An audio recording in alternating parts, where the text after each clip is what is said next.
questioned. A federal judge has now temporarily halted deportation of families who've been recently reunited after they were separated at the border. The ACLU filed paperwork to have those deportations stopped. Fox News, fair and balanced.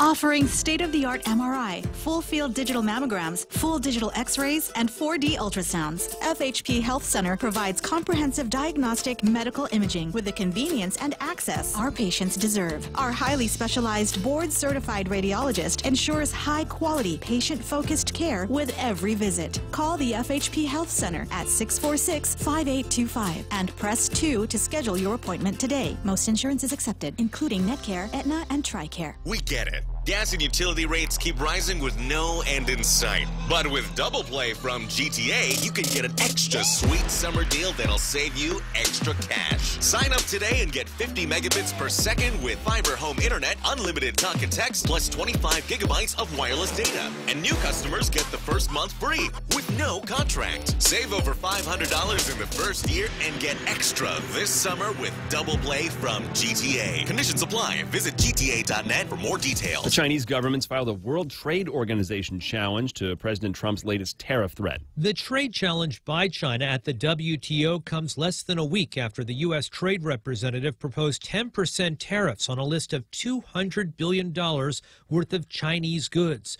Those wouldn't take effect until at least September. China says the tariffs are illegal attempts at protectionism. The Trump administration has criticized the WTO as unable to deal with the problems posed by China. China has repeatedly said it can weather a trade war better than the U.S. At the White House, John Decker, Fox News. A 16-year-old boy has been arrested for manslaughter in Bethany, Oklahoma. That's right next to Oklahoma City. A 15-year-old boy was found shot and killed by officers called to a home last night. They say they do not believe the shooting was intentional. Uber is reportedly facing a federal investigation over gender discrimination. Ride-hailing company Uber under scrutiny by the Equal Employment Opportunity Commission, according to a report in the Wall Street Journal, which says it stems from a complaint about gender inequality and is said to be part of a series of federal probes into the company, which began last August, but hasn't previously been reported. Investigators said to be interviewing employees, former and current, as well as looking for documents from Uber officials as they probe hiring practices, gender pay disparity, and other matters. The Uber chief executive, who took over last August after a series of scandals, has promised changes to the company culture.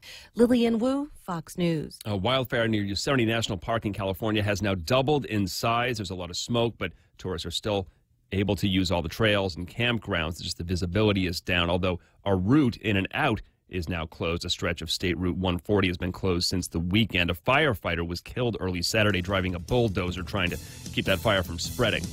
I'm Chris Foster, Fox News Radio.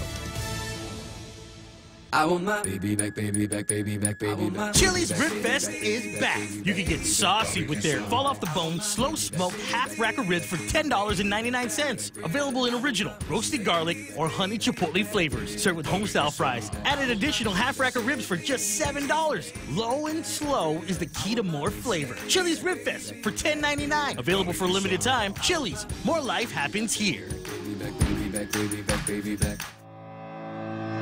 Say hello to high-speed data on the widest 4G LTE network in the Marianas. We've just upped your prepaid data, so make your big plans bigger with 1 gigabyte of data per day. Bigger prepaid data for your big plans that just keep getting better. Enjoy high-speed data and unlimited local talk and text on the widest 4G LTE network in the Marianas. Text LTE to 3282, select a plan, and enjoy 1 gigabyte of data per day. Docomo Pacific, better together. Some conditions apply. I'm a working mom and could really use more hours in my day. Thankfully, my non-electric Kinetico water treatment system has simplified my life. It's easier to clean my home with Kinetico conditioned water. No more scrubbing tubs or wiping water spots. Cleaners work better and last longer. And all the Kinetico drinking water we want is right here. No more lugging home bottled water. All this, and I'm saving money too, thanks to Kinetico. American Water Tech. Smarter water. Better water. Call American Water Tech at 649-2301 or email info@americanwatertech.com. In illness and in wellness, Calvo's Select Care is health care that is there for you. That's why over 80% of the Guam medical community places their trust and insures with us. We offer our members wellness and fitness programs for a healthier lifestyle and provide a comprehensive medical network on and off island to help members from unexpected illnesses. Contact Calvo's Select Care today for more information. From September 17 to September 19, 2018, the Archdiocese of Agana will be conducting settlement conferences with victims of clergy abuse. If you have a claim and want to meaningfully participate in the September settlement conferences, call Hope and Healing Guam at 1-888-649-5288 before August 1st, 2018. All conversations with Hope and Healing Guam are confidential. If you have filed a lawsuit against the Archdiocese, you are already included in this settlement process.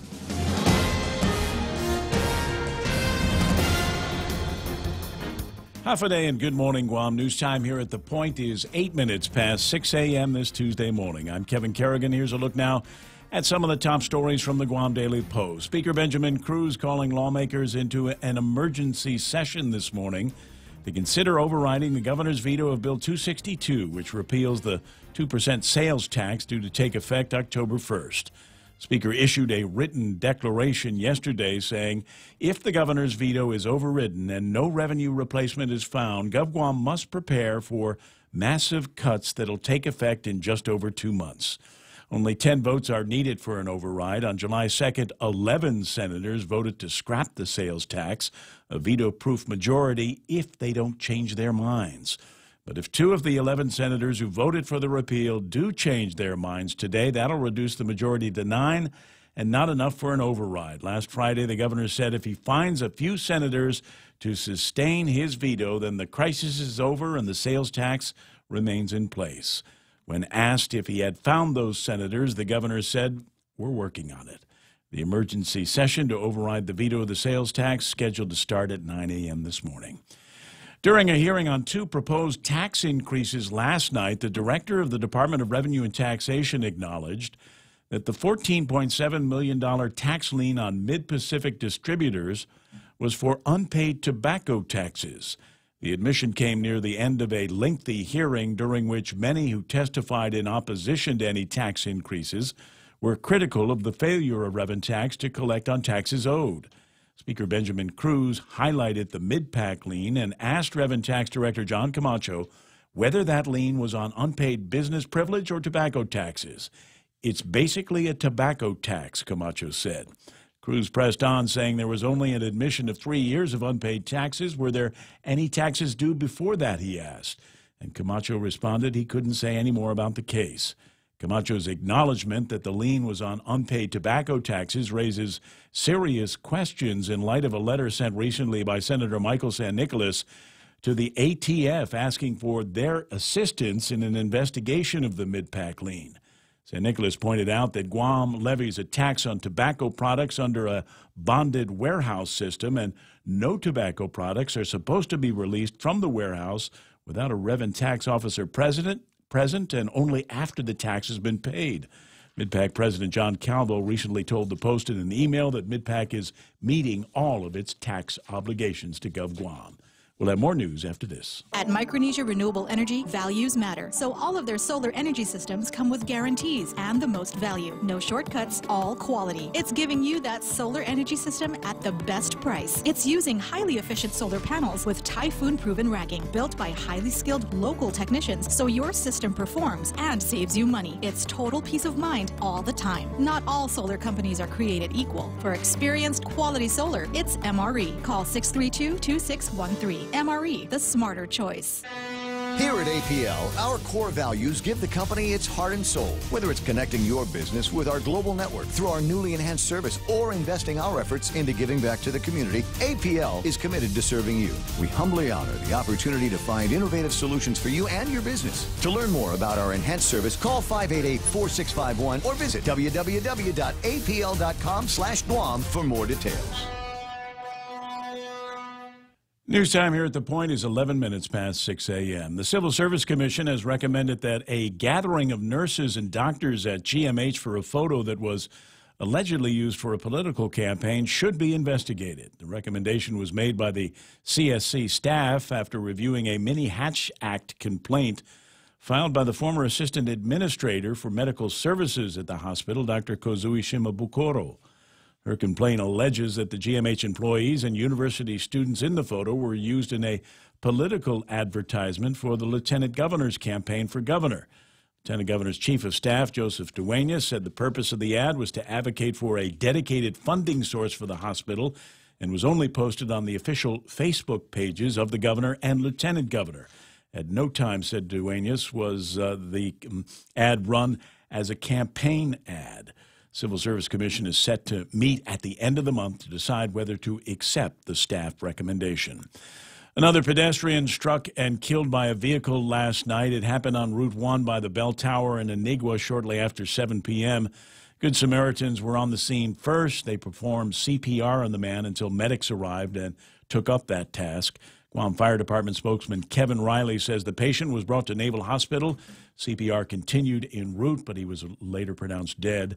North and southbound lanes were closed until about 9:30 last night while police conducted their investigation. This death marks the 10th auto pedestrian fatality of the year on Guam's roads. For these stories and more, log on to postguam.com or pick up a copy of today's Guam Daily Post. Here's Ray with the weather. Well, thanks very much, Kevin. Mostly cloudy skies today. Scattered showers and isolated thunderstorms are in the forecast. Winds out of the east, 10 to 15 miles an hour, decreasing after sunset. Expected daytime highs today, 87 degrees, and overnight lows should be about 76 degrees. We'll take a look at the radar and see if Mike can make sense of some of the clouds and other materials that I'm seeing out there. Wait a second. That's not the radar. That's Phoebe Cates. Yeah. That's 80s sensation Phoebe Cates. Yeah, she was the girl that made me realize that I like brown girls with brown hair and brown eyes. Yeah. So here's something that'll blow your mind. Okay. She's 55 years old yesterday. Oh, nice. Yeah. How about that? She's a little bit older than me. 6:13. Let's take a look at the weather map. Like I said, here's the radar. Do you have a recent picture of her? I bet she's still pretty hot. You know what? I've learned. You know, if you've got a heartthrob from the 70s or 80s in 2018, don't look for them. Yeah. Don't look for any updated pictures. It just break your heart. And I think it goes in both directions for men and women. Anyway, so on the radar. Radar got a trough of low pressure down south of us. You can see some evidence of it there. Things quieter than they were yesterday at this time. And all of that stuff that popped up yesterday kind of fizzled out before it moved in. So that was good news for us. Not nearly as heavy as we were expecting. Some of this stuff may drift up into the area throughout the day today. But overall, should be just a day of isolated showers and occasional little spurts of rain here and there. Looking at the satellite here, you can see you can't see 11W. That is a tropical depression that's hanging over the northern portion of the Philippines right now. That blob you do see there is another disturbance, 94W, which actually is going to get sucked up into the circulation of 11W, I think, and kind of go away. For us, down to our southeast, it looks like we may get that break you were talking about yesterday before more stuff rolls in for the weekend. Yeah, well, I'm hoping that the stuff that is going to roll in on the weekend rolls in on Sunday after the Liberation Parade. Yeah, so we can work that out. If you could talk to the guys, see what you've got to do, and see if we can head in. I think it's a matter of rules here that it must rain on Liberation. You know, I have been through some pretty dry liberations in my life, dry, hot liberations. I have also been in monsoon conditions in liberations as well. Had fun at both of them. Just FYI. Sunset tonight about 6:52. Sunrise tomorrow morning just after 6 a.m. At 6:15, and that's news and weather together. Brought to you by Bank Pacific, where others put branches, they place roots. Did you hear that Morrico Equipment on Ipoh Road in Tuning is now an employee-owned company? It's called an ESOP, or ESOP, which stands for Employee Stock Ownership Plan. Collectively, the employees now own Morrico Equipment. Morrico made this change in response to the U.S. military buildup on Guam to retain key employees and to recruit new ones. There's now strong motivation for employees as owners to take responsibility for their role in the company. If you're interested in talking to Morrico about future employment prospects, please apply through their webpage, morricoequipment.com. Portions of the program brought to you by my friends over at King's Restaurants. Tuesday, Beef Steak tomorrow is the big deal on Tuesdays over at King's. So I'm suggesting maybe that's where you need to think about having your luncheon today. Not what you're into. You want something different? Pick 2 or pick 3 combo. That always works for your lunch at King's. Sometimes a penny saved can lead to much more than a penny earned. With GPA Energy Sense rebate program, the power is yours. Earn money back while saving on your monthly power bill. GPA Energy Sense rebate program will help lower your initial costs when purchasing approved GPA energy efficient appliances and upgrades with monthly savings you can expect. For more Energy Sense saving ideas, visit GuamPowerAuthority.com or like us on Facebook. GPA, bringing energy solutions to you. Portions of the program also brought to you by Security Title, providing solutions for your most complex real estate transactions. Circle K has just made it easier to select products that are better for you and your healthier lifestyle. When looking for items that are low carb, low sodium, low calories, low sugar, high in antioxidants, or high in protein, just look for the easy to spot better for you labels so you can find these items at a glance. Come by and see for yourself. It has never been more convenient to fill up on anything and everything that are better for you. Circle K. Take it easy. The Ray Gibson Show. Morning talk that matters. Call now. 888-TALK. That's 888-8255. Pesky Phoebe Cates pictures keep popping up on the Facebook Live. There's some kind of virus on the computers. But I like it. I like it. Now you can leave the music playing up loud. Let me enjoy this for a second. Let me just enjoy being me for a second. What's the line? You know, when I die, I want to come back as me again. Can we work on that? 888-8255. Welcome to the program. Excuse the mess. This is the Ray Gibson Show on The Point, 93.3 FM. My name is Ray Gibson. You've heard the news from the amazing Kevin Kerrigan. He's going to be delivering a newscast for us all morning long. Michael Knight gets the phone when you call that telephone number, 888-8255. And if you're nice to him, but put you all the way on the radio. We can talk about all kinds of stuff. We kind of wrung out the concept in the conversation about tax increases over at the legislature yesterday, but that was yesterday morning. Since then, there was last night, and we've got this morning that we get to deal with. The Speaker of the Legislature has sent out another one of these Dear Colleague letters, and you've had sufficient time, producer Michael Knight, to be able to come up with some kind of a musical interlude, some kind of a musical pace setter here as I go through this letter. I'm sorry, did you say something? Let me find a picture of Phoebe Cates that I can... There, back up. Okay, happy now? Are we? Okay, now my mind is clearing. There we go. In accordance with 8108 of Title V Guam Code Annotated, I hereby certify in writing that an emergency exists and call the Guam Legislature into emergency session at the time and date appointed above, which will be this morning at 9 a.m. They will get to chew on the override of the governor's they're going veto. In session? Hold on, I got it. Where's the one where we all collectively reach for your wallet? Hurry! In the matter referenced above is vital to the public interest and poses direct impacts on the island's health and safety. If the governor's veto is overridden and no simultaneous revenue replacement is found, agencies, especially in the public safety arena, must prepare for massive cuts, which will be effective in just over 2 months' time. The Office of the Attorney General has made clear that certain administrative notice requirements must be met prior to the personnel actions, which may be required in the absence of additional resources. So didn't we do this? Or did we not send out notices already back in like May, back in March or something like that when we were first talking about the fiscal cliff? Not like that. Not this way. I mean, it's just talking not that about lengthy. No. In the alternative, if the veto is sustained, the community will have just over 2 months to prepare for a general sales tax. The economic, regulatory, and budgetary limbo must end quickly so that all concerned may adjust with the maximum time allowed. Put simply, the time to prepare for the storm is before it arrives, not after. That's signed Benjamin J.F. Cruz, Speaker of the 34th Guam Legislature. And see what he's trying to do here. He's just trying to make everybody know, make it clear to the folks that he's got to work with over at the legislature. Now, it's interesting. I'm going through some of this stuff here. I've got to minimize this because it feels like Phoebe Cates is looking right at me with those she Phoebe was Cates. staring at you, man. Get those doe eyes, right? Anyway, so let me just minimize that and move that out of the way because there's far more important things than Phoebe Cates turning 55 that we've got to talk about this morning. A number of folks got up at the legislature. Were there any fireworks? I looked at the YouTube video of the legislative thing. You know, just kind of clicking through every couple of minutes to see if anybody was yelling, and didn't catch anything. Did you?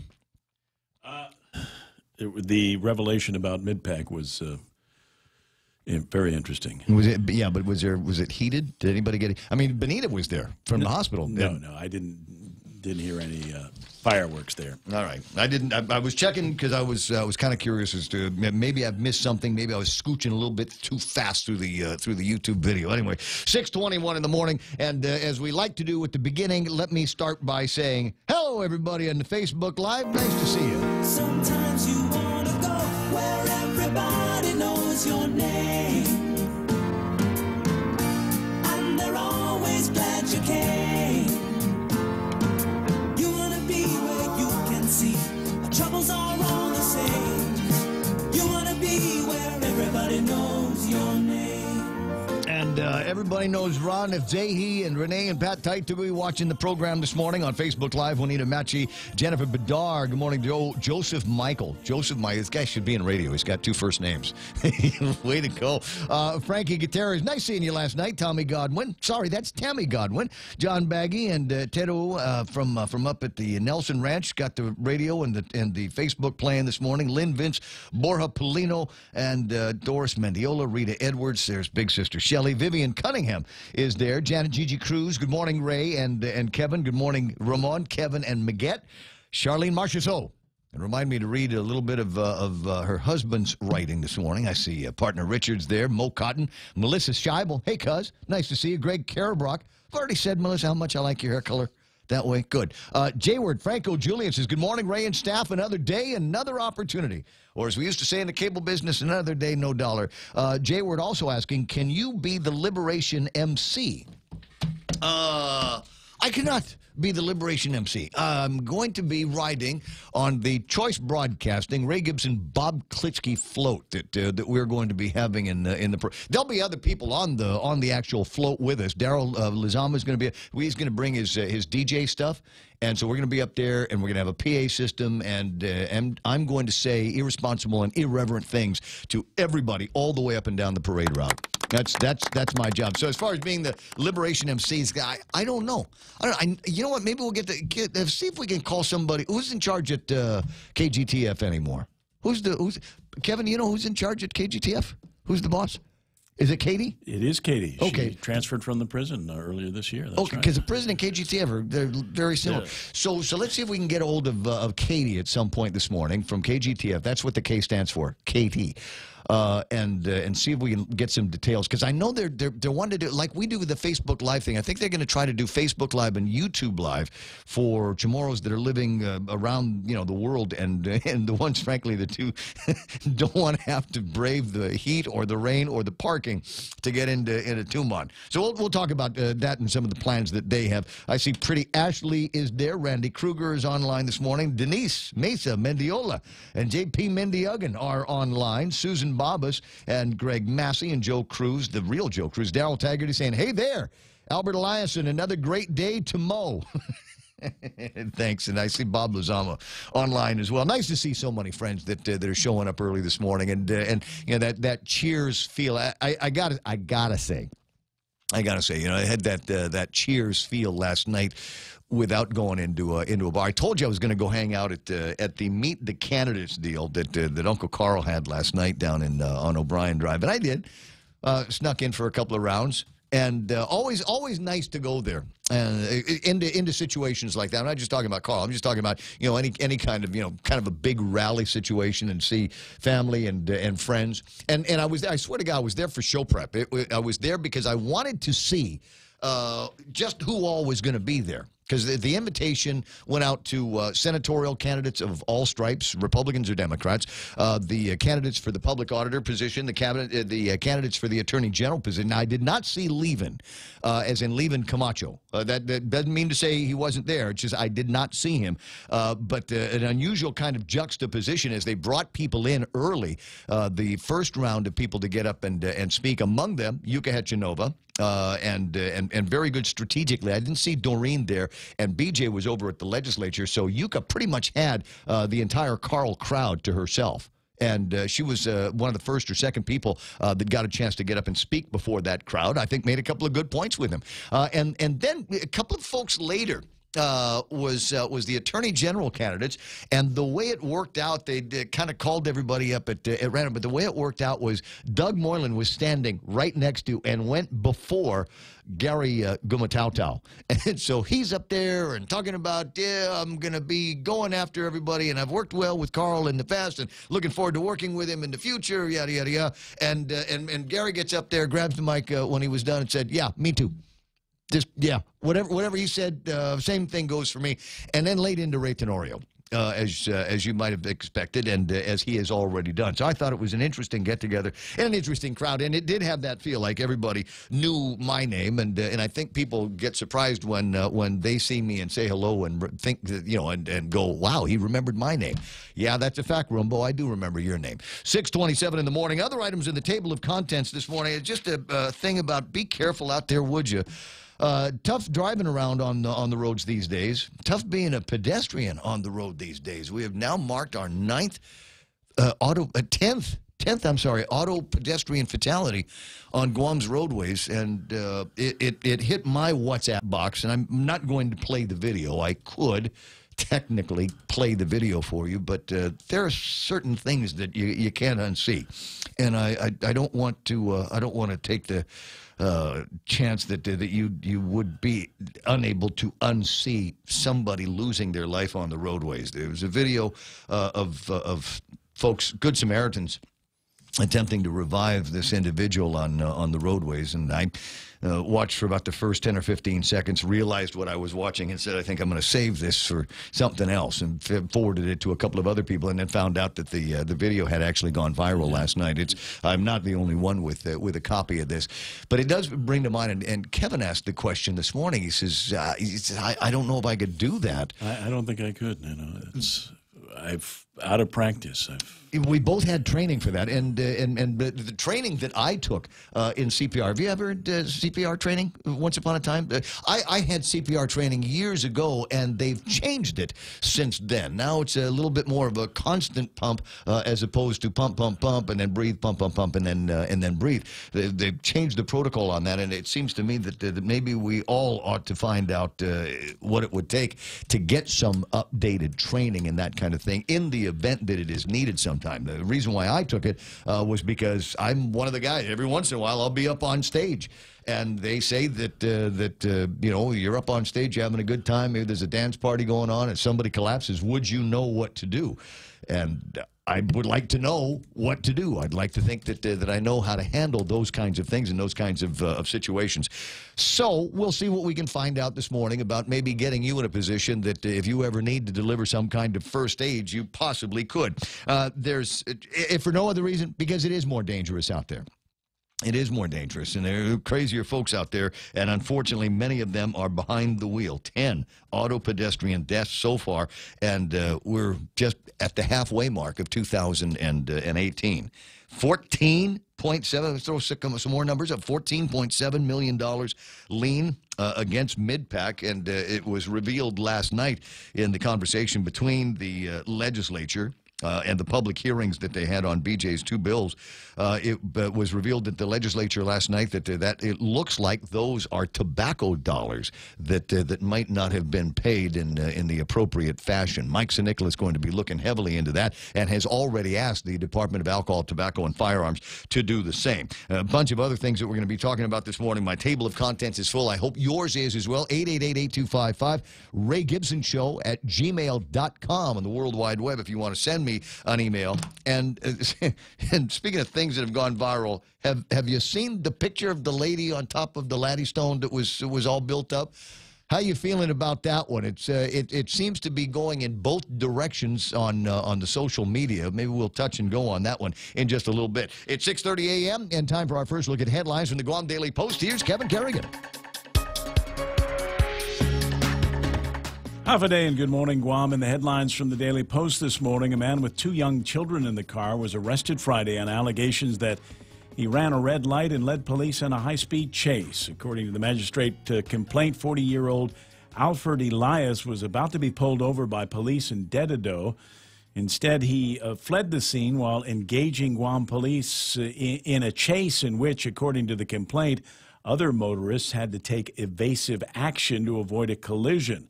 After nearly colliding with another GPD patrol vehicle that had its lights on, the vehicle being driven by Elias crashed into a jungle area in Dededo.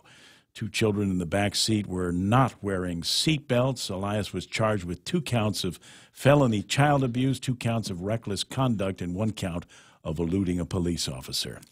A photo of a Navy sailor striking a meditative pose atop a latte stone at San Ramon Falls touched off a debate on social media yesterday about whether doing so was culturally insensitive.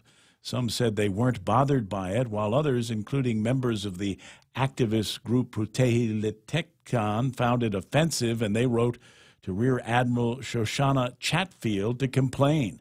The group's letter sent to the media states, "We are concerned that service members are apparently not provided with enough cultural awareness training to understand the significance of various cultural resources across the island."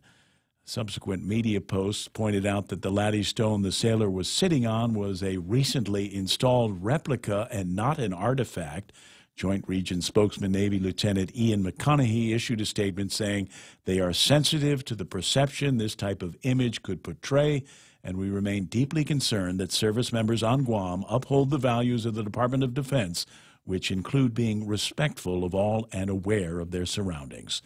Public Health's Division of Environmental Health is asking for the public's patience over delays in investigating sanitation complaints. In a release yesterday, the division said they now have 130 pending sanitation complaints, and they've been unable to respond to them all in a timely manner. The release says that the complaints are being prioritized on the basis of whether they pose a risk to the community. The release says the Division of Environmental Health appreciates the public's willingness to report unsanitary conditions, and they want to reassure the public that every complaint will be acted on. For these stories and more, log on to postguam.com or pick up a copy of today's Guam Daily Post. It's 6:33. That's iConnect time. Connect longer for less with iConnect's push-to-talk and mobile plans. Hi, this is Kathy, and I'm back in Guam ready to set off the fireworks with our 4th of July sale at Furniture Kathy Style. It's packed with fabulous furniture and prices that will blow your mind. Get 15 to 25% off store-wide or 12 months interest-free with approved credit. Our beautiful lamps are buy one, get one 50% off. Save big on hot deals like our 4-piece Ashley Slade bedroom set, starting at just $4.99. Stop by and see us at Furniture Kathy Style in Hagåtña. Portions of the program, this tiny sliver here, brought to you by our friends over at APL, American President Lines, who's shipping the future. Hey, it's your stomach again. Subway has all new signature wraps, and around the water cooler, the other stomachs can't stop talking about them. Chipotle Southwest Steak and Cheese, Turkey, Bacon, and Guac, Rotisserie-style Chicken Caesar signature wraps. Listen, if I'm honest, as a talking stomach, I don't have a lot of life experience. But I do know one thing. These signature wraps are jam-packed with meat. So what are you waiting for? I'm growling over here. Subway, make it what you want. Traffic! There's 6:34. Things already starting to busy up here. Looking at southbound traffic, Marine Corps Drive, and it looks like it's starting at about where one of the Alupang areas, one of the pavilions are, and going past Linda's Cafe, past Touray. There seems to be a slowdown moving through there right now in Marine Corps Drive, again southbound in East Agana. And looking at traffic on Salin Kentuntasi, that's Route 4 from around the Taud River area through as soon as you get into the Spring Lane area up around Sinahanya. Looking at some traffic that seems to be slowing down in that area right now. It doesn't look like there's a whole lot else that is going to be slowing you down. Let me just zoom up in the gizmo to Anderson Air Force Base. Clear through there, clear at the intersection that brings you into Sumai and Big Navy through there. And there was a little bit of a slowdown on Route 10A coming out of the airport going to Marine Corps Drive. It was at 444 this morning, and the reason why traffic was moving slow was because there was this tourist in a car. There was, it's one of those, you got to start getting used to that, don't you? You know, with all of these so-called FIT, the frequent independent traveler that you get out there, and many, many more of them that have decided that, you know what, I don't want a bus. I don't want to walk. I'm not going to take a cab. I'll just go ahead and rent the car.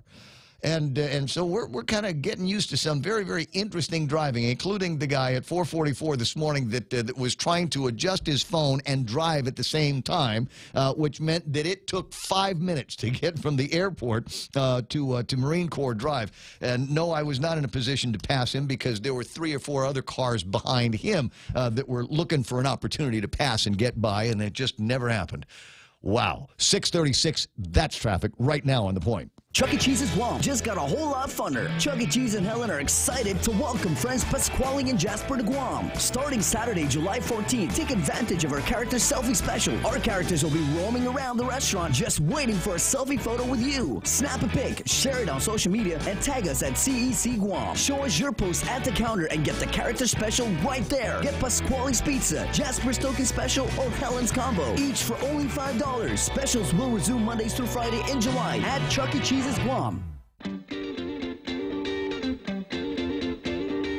Ray Gibson brings you closer to the action. Any speaker, anytime. Morning talk that matters.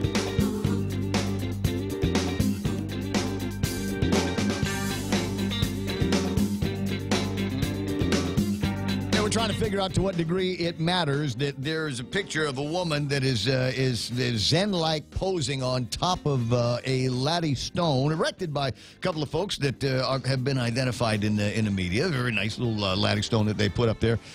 And as Kevin has pointed out in the headlines, they're touched off a little bit of a firestorm in social media in particular. There's a lot of people that have chimed in on this one way or the other, talking about how it was disrespectful of this woman to climb on top of this laddie stone and do the Zen pose and take a picture with it.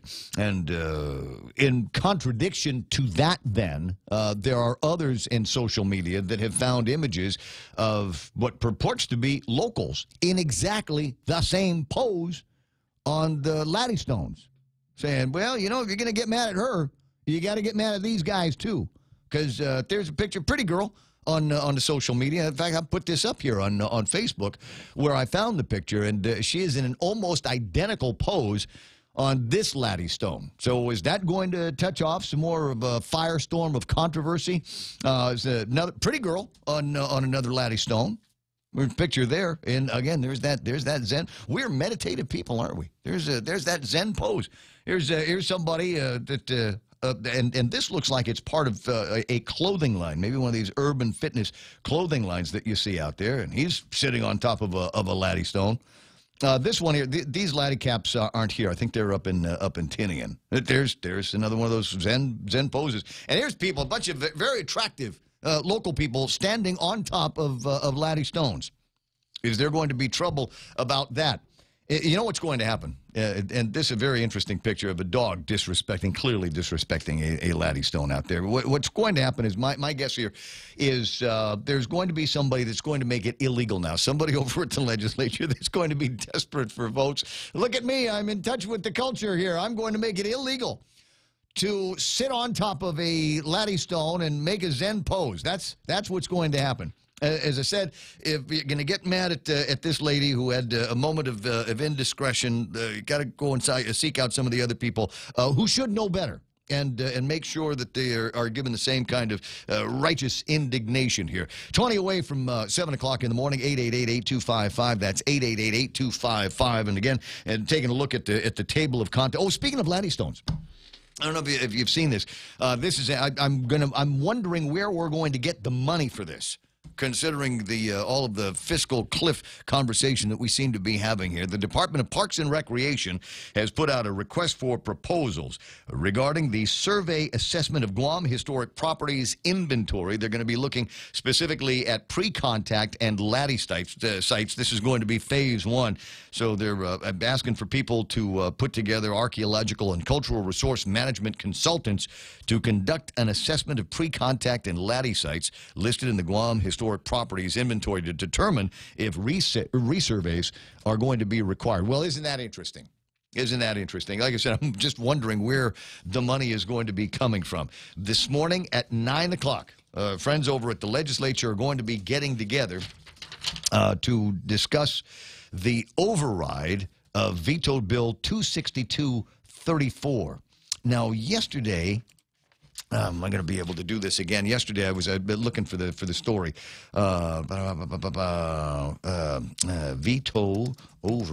Veto proof, right? That's what I'm looking for. Veto proof, repeal 3%. I'm trying to type in what I typed in yesterday to get to a story where it actually showed who it was that voted on this bill. Because that's going to be interesting to me to see at 9 o'clock this morning whether there are going to be anybody that backs up from their position. 11 senators voted yes on Mike Nicholas's sales tax repeal measure, Bill 262. This is on the 1st or 2nd of June, and just a few days ago, the governor got his hands on that bill and took action on it. He vetoed that legislation, and now it goes back this morning for an override of the veto. B.J. Cruz saying, look, there's a couple of different scenarios that are going to happen here. Number one, if the veto is overridden and there's no revenue replacement found, agencies, especially in the public safety arena, must prepare for massive cuts, which will be effective in just over 2 months' time. In the alternative, if the veto is sustained, the community will have just over 2 months to prepare for a general sales tax. The economic, regulatory, and budgetary limbo must end quickly so that all concerned may adjust with the maximum time allowed. And the question at the end of the day for BJ, as I understand it from a story that Jeff Marchessault reported on PNC last night, is even BJ may have a hard time supporting the sustaining of the veto. It says here, Speaker Cruz is only, I got to read this like Jeff Marchessault would have read it. I got to put some urgency in there. Speaker Cruz is only one of 4 senators who voted against the repeal. Nah, he's not bad. But his support for the sales tax is waning on grounds that the Department of Revenue and Taxation won't have the wherewithal to ramp up and enforce a new tax in time for the start of the next fiscal year. Within just 2.5 months, he's called an emergency session for 9 Tuesday in order to entertain the anticipated veto override for the sales tax rollback before it kicks in October 1. And so is it possible that that even with BJ calling for a special session this morning, and at least in my mind, the appearance that he is supporting Governor Calvo's wishes that the override be sustained? Is it possible that those concerns that the rev and tax might be unable to support this increase, the reporting and all of the paperwork, the additional work that the Department of Revenue and Tax has to do, might not be ready in time for the next fiscal year? I sort of asked him that question yesterday. He seemed to indicate that maybe he was in support of rev and tax on this. They say at Rev Tax that they will be ready. Right. John Camacho recently said that the rules and regulations have been drafted for the sales tax. So they should be ready to roll it out by October 1st. Yeah. They say. They say. They said that's what the words came out of their mouth. They also said they weren't going to have a problem hiring a whole bunch of tax agents and said, yeah, we're okay with this B&B thing. And how many B&Bs now have been registered with business licenses? That I understand the number is still 0. Not many, yeah. It's donut, babe. 644 in the morning, 888-8255. That again is 888-8255. And testimony, believe it or not, in support of Bill 314 from what I don't want to say an unlikely source, but it surprised me when I got my hands on Ken Leon-Guerrero's testimony on 314. Didn't quite go in the direction that I thought it would. But I do want to spend a couple of minutes on this one. We had the opportunity the day before yesterday to spend some time with, was it day before yesterday? It was before, with Johnny Atulai, among my favorite kind of fishing Robin Hoods that are out there. And he got his nickname Johnny Atulai because that's what he likes to fish for. He's good at fishing for Atulai. Unfortunately, the method by which he brings those fish from the water currently illegal. Generally, when I get a question about fishing, there's a few guys that I talk to, and one of my favorite go-to guys on this is the venerable Manny Duenas. Good morning, Manette. How you doing? Good morning, sir. Long time no hear. It has been a while. It has been a while. How you feeling these days? You good? moving one day at a time, moving forward. I got you. Well, you know that you got a lot of love and affection. My family, my brother speaks of you like one of the most revered guys there is. So so we're all pulling for you, buddy. Thank you very much. So tell me about that. tell me what did you think of when you heard that Johnny Atulai got busted again? Well, I thought the matter was settled a long time ago. You know, everybody had the line of demarcation. Near the channel was off limits to everyone. The rod and reel fishermen had the coastline. You know, we would try to find more money to finance the fishing platform. Mm-hmm. Well, right now we have a fishing observation deck, but we want to move it further down so the island, the people can enjoy something. Right. I am not against Johnny Atulai or against anyone. I support all fishermen, and I feel bad that at the end of the day, the worst part about it is that fish is thrown away. And as far as Johnny Atulai is concerned, they're the last frontier. They're the last of the last. We have the Ogden family, the Talto family, Chase family is no longer fishing. A lot of families are no longer fishing, and Johnny's the last. And I don't know if there's going to be a generation where there's going to be another Johnny Atulai with all of the discouragement I see. As far as the issue of arresting him, I still am on the point that that area within the marina is not a navigational area. It does not cause any hardship for anyone, especially for the port. And I feel that should be left alone. You know, you guys can monitor. They can monitor and regularly make sure Johnny doesn't go into the channel or Chase or whoever wants to fish in that area. But at the end of the day, San Maria and Tuanacé and Dedeno and Jigo, they need Atulai. And Mauricio only goes as far as Jonia, and the only two groups that I know supply the northern part of Guam is Talto out of Pago Bay and Johnny Atulai. And it's really sad the day when we're always going to eat imported mackerel that's swimming around our island because we make regulations that are not making any sense. Well, and that's the terminology I used. A word my grandfather taught me years ago is matapang. Because it's senseless. It doesn't jive with what the reality of the situation is. And a couple of things that you point out here. Number one is that Johnny was not in an area that posed any threat to navigation into or out of the boat basin. And the other thing that you pointed out is there's no such prohibition in the navigational area at some of the other places, like down in Agate, at the marina down in Agate. You would think if there was this demarcation proposed for the boat basin in Agana, it would be identical down at the pier in Agate. Well, I didn't want to bring them back because they're not being bothered, and the next group to be bothered would be everyone else. I don't understand the logic that there's two separate rules. Agate is an active marina. Mm-hmm. There are larger vessels that go in and out of Agate every day.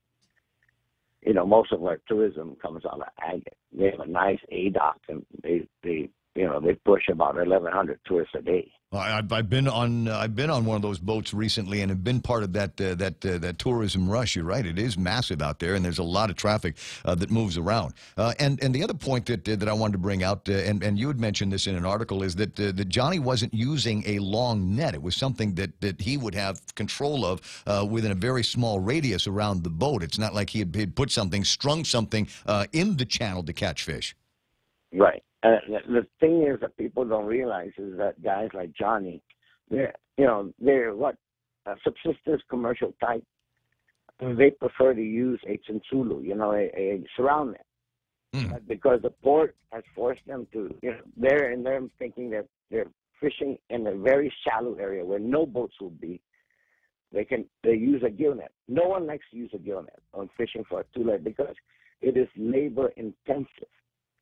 700 pounds of Atulai taking out of the net. How much did it cost the port to take it out of the net? And then you throw it away. But at the end of the day, Johnny doesn't like to use gill nets. Very few fishermen use gill nets, and because it's labor intensive. And there was a question that 700 pounds is not subsistence. When you need that many people to take it out of the net, when you need at least 30 people, At the end of the day, he's lucky if he ends up a bucket. Right. Because it's shared. That's the way. That's the culture. Is we're all gonna do this together, and we've got to move a whole boatload, literally, of fish, and that's going to take some help. So you get some, and you get some, and you get some, and I'll take what's left over. And the sad part about it is Johnny has known him for many, many years.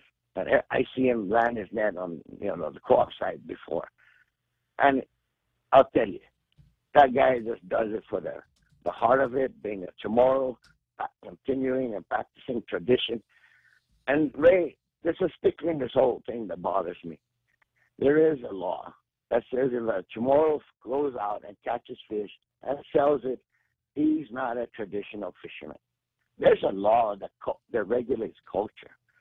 When an artisan goes and carves wood or shell or something and he sells it, he's raised as being a great artist and a Chamorro and a traditional carver, even though he uses a Dremel. You know what I mean? It's really sad that fishermen are always being picked on. Right now, we're gonna get a coin-operated wash down at the marina. The fishermen have put in our sports fish money into the marina to make it pretty in the Ganya. Half of the money that was put in for the Agate ADOC came from the fishermen. And it's used 100% by the tourism industry. Every year, I ask agriculture to put money into our infrastructure. There is money there. The political will has to be there. Somebody has to force them to do something. But at the end of the day, the fishermen are being kicked out of the marina because now the rates are going to be 300% increase. We can't fish in the marina anymore. We can't do anything anymore. 15 to 20% of the slips are occupied by government of Guam vessels.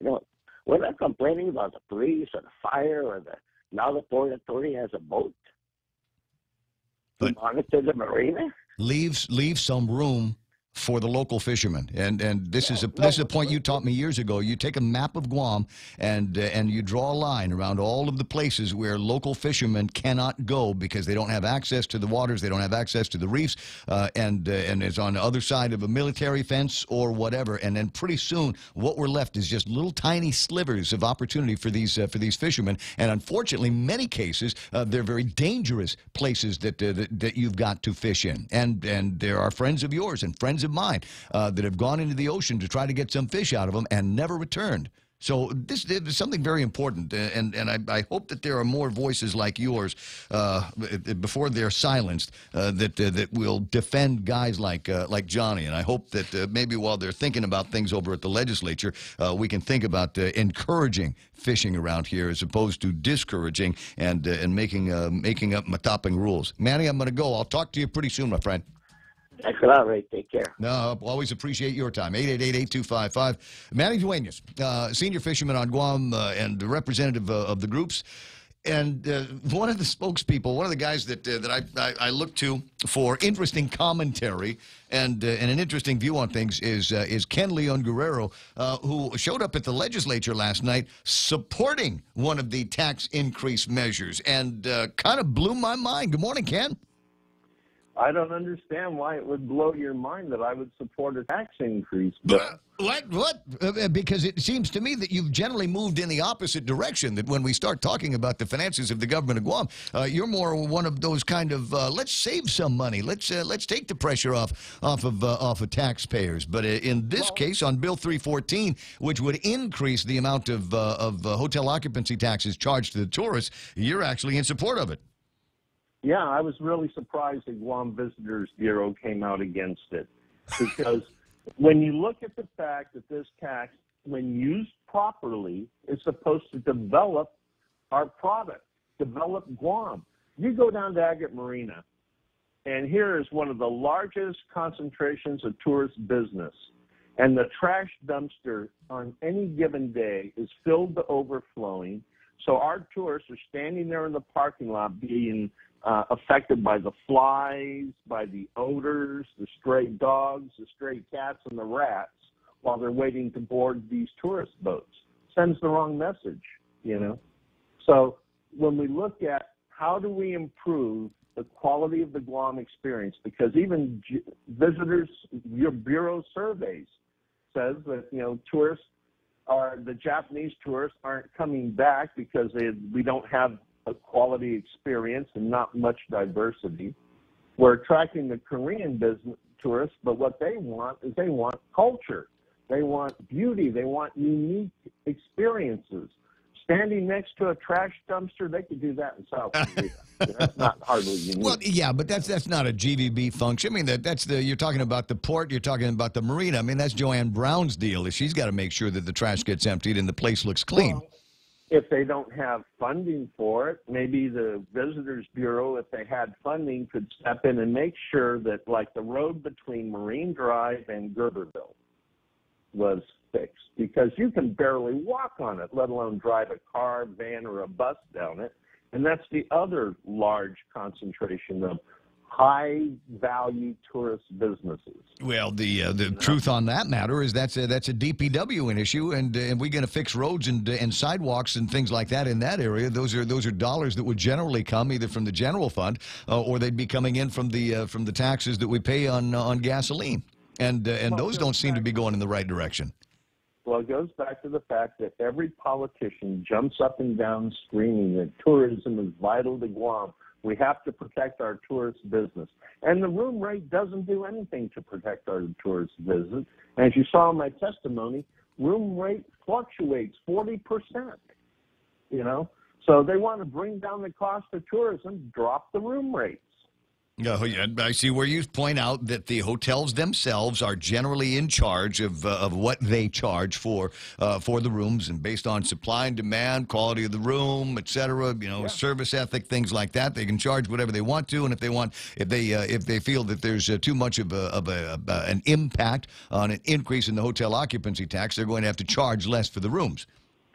Yeah, I hear the point. And, as a business guy, I would hate for to be put in that position of choice because the government can't live within its means. Well, the problem is, they depend on the tourists coming to Guam, and unless we create a compelling reason for tourists to come to Guam that is more compelling than going to Bali, going to Indonesia, going to Australia, going to Bangkok, those are the places we're competing against, So if we create, and Guam does have a lot to offer. It is a beautiful tropical island that is so close to places, that people want that tropical experience, especially between November and March.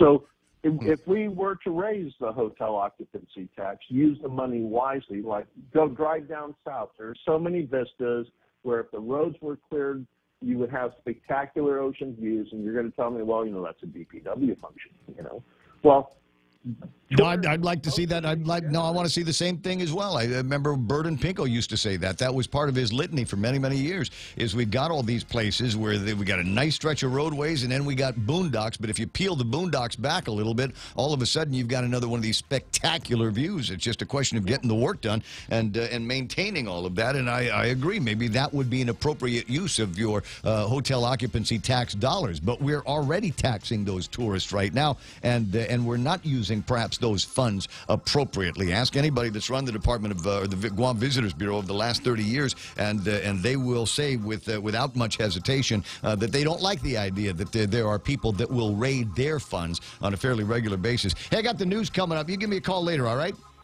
We'll talk some more. That's Ken Leon Guerrero. I'll read some of his testimony to you in just a little bit. Radio station is KUSG. Got you. Fox News Live is next. Kevin Kerrigan with headlines from the Guam Daily Post. Also next.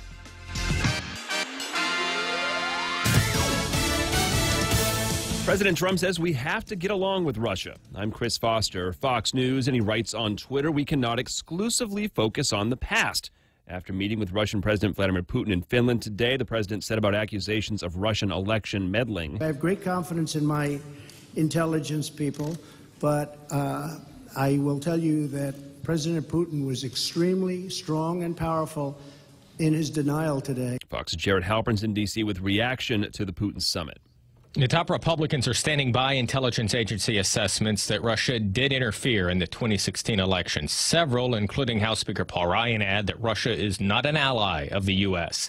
Senate Foreign Relations Committee Chairman, Republican Bob Corker, says the president's remarks were not a good moment. I just felt like the president's comments made us look as a nation more like a pushover. Senate Democratic leader Chuck Schumer says the president is putting himself over the country, questioning if President Putin has something on President Trump. Chris. Well, Jerry, we learned that yesterday a Russian grad student and gun rights advocate was arrested in D.C., accused of acting as an unregistered Russian agent. Fox's Jennifer Griffin. Maria Butina appeared in court today. The indictment from the Justice Department talks about how she was operating and working allegedly as a Russian spy here in Washington, D.C. She seems to have had connections to the Trump campaign. There are reports that she worked with a former Republican activist, Paul Erickson, and she has bragged while being a graduate student at American University here in Washington, D.C., bragged about her connections to the Kremlin, bragged about her connections to Russia's central bank. The woman's lawyer denies the charges. An explosion of lava from an erupting volcano in Hawaii has injured 13 people on a tour boat. One woman has a broken leg, others are burned, some scraped. Fox News, fair and balanced. Sometimes a penny saved can lead to much more than a penny earned. With GPA Energy Sense rebate program, the power is yours. Earn money back while saving on your monthly power bill. GPA Energy Sense rebate program will help lower your initial costs when purchasing approved GPA energy efficient appliances and upgrades with monthly savings you can expect. For more Energy Sense saving ideas, visit GuamPowerAuthority.com or like us on Facebook.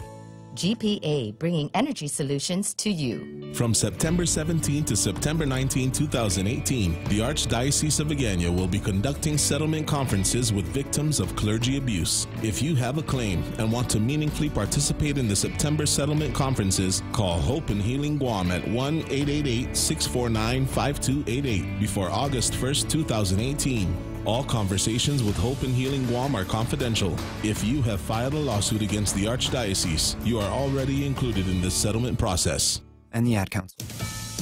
A federal judge has ordered the Trump administration to not immediately deport families who were separated at the border. This is the same judge who ordered that the administration reunified those families. The ACLU said there are rumors that mass deportations are planned for families who were separated at the border. So San Diego federal judge Dana Sabra ordered deportations of family units stopped for now. The Justice Department has until next Monday to respond. The civil liberties group said the reunited families need time to figure out if they will pursue asylum claims. Last week, the government said it had reunited more than half of the 101 children under 5 years old with their parents. The rest either had parents with criminal backgrounds or it was determined they weren't related. An official with the Office of Refugee Resettlement said they'd already started working to reunite the older children with their parents ahead of a July 26th deadline. Jessica Rosenthal, Fox News. There's a meeting in Charlotte, North Carolina to debate whether the city should host the 2020 Republican National Convention. Charlotte Mayor Vi Lyles knew there would be diverse opinions, but said, I really want everyone to have the opportunity to speak and be heard. Ahead of a city council vote on whether to host the 2020 Republican National Convention, residents spoke out, some for. Our city will be a hub for the sharing of goals and ideas that could very well shape the next 4 years of our country. Others against. The risks of hosting a politically partisan event during this divisive time period cannot be overlooked. Charlotte is being considered along with Las Vegas for the convention that could re-nominate President Trump. A decision on the site could come from GOP officials this week. Gernal Scott, Fox News. There have been some glitches on Amazon at the start of Amazon Prime Day. It's actually a day and a half when a lot of bargains go up on the site. Some links go to an error page. Some people report adding items to their shopping cart, then getting an error message when trying to check out. No comment yet from Amazon. On Wall Street today, the Dow closing up 45 points. And I'm Chris Foster, Fox News Radio. Chuck E. Cheese's Guam just got a whole lot funner. Chuck E. Cheese and Helen are excited to welcome friends Pasquale and Jasper to Guam. Starting Saturday, July 14th, take advantage of our character selfie special. Our characters will be roaming around the restaurant just waiting for a selfie photo with you. Snap a pic, share it on social media, and tag us at CEC Guam. Show us your post at the counter and get the character special right there. Get Pasquale's Pizza, Jasper's Token Special, or Helen's Combo, each for only $5. Specials will resume Mondays through Friday in July at Chuck E. Cheese's Guam. Apply today for First Hawaiian Bank's United Mileage Plus credit card, and upon approval, you will be entered to win 2 round-trip business class tickets on United. You'll also earn up to 30,000 bonus miles, 5,000 upon opening your new account, and 25,000 after spending $1,500 within 3 months. And you'll get 2 times the mileage on United ticket purchases. Apply by August 31, 2018. Stop by any branch or visit us online at FHB.com. Terms and conditions apply. Sweepstakes starts on July 1, 2018 and ends on August 31, 2018. Open to legal residents of Guam and the Commonwealth of the Northern Mariana Islands aged 18 years or older. No purchase necessary. Void where prohibited. Visit www.fhb.com/United Sweepstakes for official rules and complete details. Member FDIC.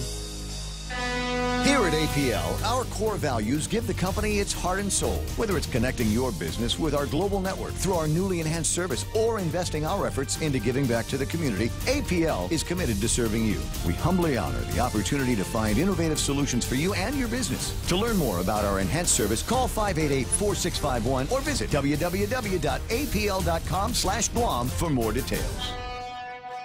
Hi, this is Kathy, and I'm back in Guam ready to set off the fireworks with our 4th of July sale at Furniture Kathy Style. It's packed with fabulous furniture and prices that will blow your mind. Get 15 to 25% off store-wide or 12 months interest-free with approved credit. Our beautiful lamps are buy one, get one 50% off. Save big on hot deals like our 4-piece Ashley Sleigh bedroom set, starting at just $4.99. Stop by and see us at Furniture Kathy Style in Hagåtña.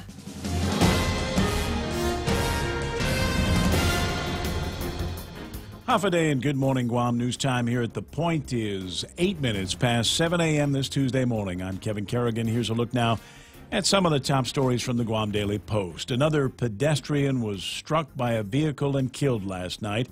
It happened on Route 1 by the bell tower in Anigua shortly after 7 p.m. Good Samaritans were first on the scene and performed CPR on the man until medics arrived and took up the task. Guam Fire Department spokesman Kevin Riley says the patient was brought to Naval Hospital. CPR continued en route. He was later pronounced dead.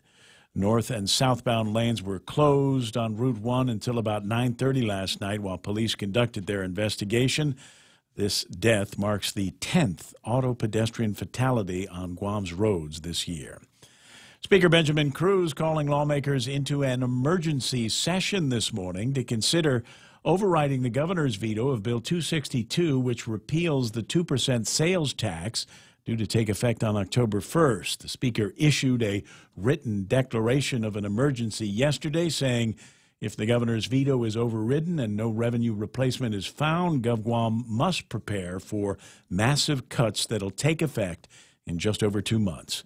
Only 10 votes are needed for an override. On July 2nd, 11 senators voted to scrap the sales tax, a veto-proof majority if they don't change their minds. But if 2 of the 11 senators who voted for the repeal earlier this month do change their minds today, that'll reduce the majority to just 9 and not enough for an override. Last Friday, the governor said he's working on finding a few senators to sustain his veto. And if he does, then the crisis is over and the sales tax would remain in place and no further tax increase measures would be needed. The emergency session is scheduled to get underway at 9 o'clock this morning. We'll have more news after this.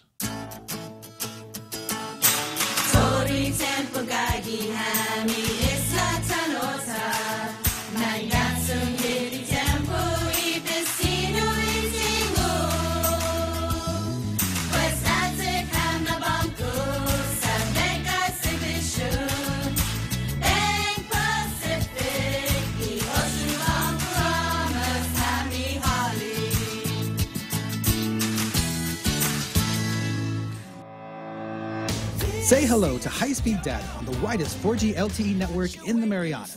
We've just upped your prepaid data, so make your big plans bigger with 1 gigabyte of data per day. Bigger prepaid data for your big plans that just keep getting better. Enjoy high-speed data and unlimited local talk and text on the widest 4G LTE network in the Marianas. Text LTE to 3282, select a plan, and enjoy 1 gigabyte of data per day. Docomo Pacific, better together. Some conditions apply. News time here at The Point is 11 minutes past 7 a.m. The Civil Service Commission staff has recommended an investigation of a photo that was taken of a gathering of nurses and doctors outside GMH earlier this year. The recommendation was made by the staff after they reviewed a Mini Hatch Act complaint filed by the former Assistant Administrator for Medical Services at the hospital, Dr. Kozui Shimabukuro. Her complaint alleges that hospital employees and university students were used in a political ad for Lieutenant Governor Ray Tenorio without their consent. The Lieutenant Governor's Chief of Staff, Joseph Duenas, said at no time was the picture used as a campaign ad. The purpose of the ad, he said, was to advocate for a dedicated funding source for the hospital and was only posted on the official Facebook pages of the governor and lieutenant governor. Civil Service Commission is set to meet at the end of the month to decide whether or not to accept the staff recommendation to conduct an investigation. A photo of a Navy sailor striking a meditative pose atop a laddystone at San Ramon Hill touched off a debate on social media yesterday about whether doing so was culturally insensitive. Some said they weren't bothered by it. Others, including members of the activist group Save Ratidian, found it offensive, and they wrote to Rear Admiral Shoshana Chatfield yesterday to complain about it. The group's letter expresses concern that service members are apparently not provided with enough cultural awareness training to understand the significance of various cultural resources. Laddiestones are sacred, ancient pillars, said the release, and a revered symbol of Chamorro cultural identity. Subsequent media posts pointed out that the laddystone in question that the sailor was sitting on was a recently installed replica and not an artifact, and numerous other pictures of other island residents sitting atop laddystones have since surfaced on social media. And that's a look at some of the stories that we're following at the Guam Daily Post. For more, log on to postguam.com or pick up a copy of today's Guam Daily Post. Weather with Ray. We got a bunch of people calling in this morning. They're upset they can't see your face. And once they do, they'll be more upset. There's that possibility, isn't there? Hey, speaking of good-looking guys, Jerry Roberts just walked in the studio. This is our extra Jerry Roberts day. We've got him live in the studio to do his extra point. And today on the Guam Daily Post, you've got his editorial. Well, it's not really an editorial. It's his contribution to the Guam Daily Post. And we'll talk about that in a second as well. Mostly cloudy with scattered showers and isolated thunderstorms today. Winds out of the east 10 to 15 miles an hour, decreasing after sunset. Daytime highs today 87 degrees and overnight lows of about 76 degrees. Sunset tonight 6:52. Sunrise this morning at 6:02. And I know what you're thinking. Wait, you guys were doom and gloom on the radio yesterday, talking about all of this bad weather that was going to be coming in, and Mike had 20 different phrases that he could use for.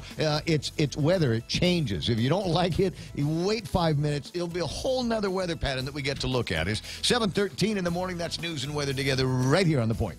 Did you hear that Morrico Equipment on Ipoh Road in Tuning is now an employee-owned company? It's called an ESOP, or ESOP, which stands for Employee Stock Ownership Plan. Collectively, the employees now own Morrico Equipment. Morrico made this change in response to the U.S. military buildup on Guam to retain key employees and to recruit new ones. There's now strong motivation for employees as owners to take responsibility for their role in the company. If you're interested in talking to Morrico about future employment prospects, please apply through their webpage, morricoequipment.com. Portions of the program brought to you by my friends over at Security Title. When you absolutely need confidentiality. Security Title is honored to join in sponsoring Ray Gibson on The Point. Half a day. I'm Rita Tidegui of Manila, and this is where I start my day, listening to the voices of our community and sharing thoughts about issues that affect all of us. It all boils down to our people and our land. Ingatan ang iyong tahanan. Protect your home. When purchasing or refinancing your home, remember to call the professionals at Security Title, just like you call Ray Gibson in the morning. Incredible program here today, portions of which brought to you by King's Restaurant. Love going to King's. What's today? They've got these different lunch specials. Yesterday it was Salisbury steak. Today it's going to be beefsteak tomorrow. Or choose the pick 2 or pick 3 combo. It's lunch waiting for you at King's. Did you hear that Morco Equipment on Ipoh Road in Tuning is now an employee-owned company? It's called an ESOP, or ESOP, which stands for Employee Stock Ownership Plan. Collectively, the employees now own Morco Equipment. Morco made this change in response to the U.S. military buildup on Guam to retain key employees and to recruit new ones. There's now strong motivation for employees as owners to take responsibility for their role in the company. If you're interested in talking to Morco about future employment prospects, please apply through their webpage, morcoequipment.com. I got you. Portions of the program, including the one where we start talking about what's happening in the economy, brought to you by First Hawaiian Bank, where it all starts with yes. Hey, it's your stomach again. Subway has all new signature wraps, and around the water cooler, the other stomachs can't stop talking about them. Chipotle Southwest Steak and Cheese, Turkey, Bacon, and Guac, Rotisserie-style Chicken Caesar signature wraps. Listen, if I'm honest, as a talking stomach, I don't have a lot of life experience. But I do know one thing. These signature wraps are jam-packed with meat. So what are you waiting for? I'm growling over here. Subway, make it what you want. The Coconut Wireless is back. Morning talk that matters. The Ray Gibson Show.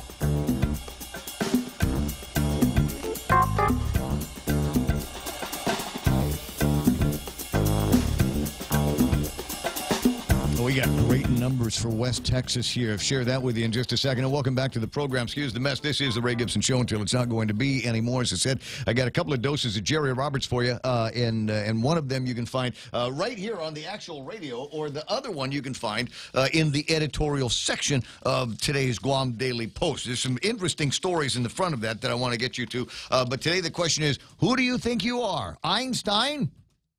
That's the question that Jerry poses to you in the Guam Daily Post. What's this one going to be about, Jerry? Actually, it was something that somebody had said to me way back, like about the 8th grade. And I remembered that because it was embarrassing, because I was not like Einstein, not even close to Einstein.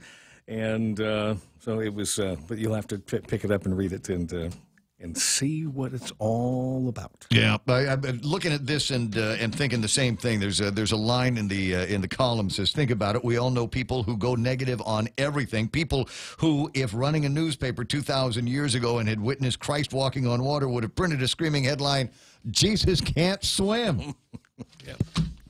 And there's more like that. It's your double dose of Jerry Roberts coming up here in just a second. But first, let's take a look at what happened on the markets. S&P 500 and NASDAQ close in the red. Mixed deal today, $27.98 for the S&P 500, off by only about 3 points. NASDAQ off by just under 21 points, 7,805. Dow Jones Industrial Average still over 25,000. That's all that matters to me, is it's over 25,000, and watch as it crawls up to 26,000. Maybe that's going to be something that we see before the end of summer.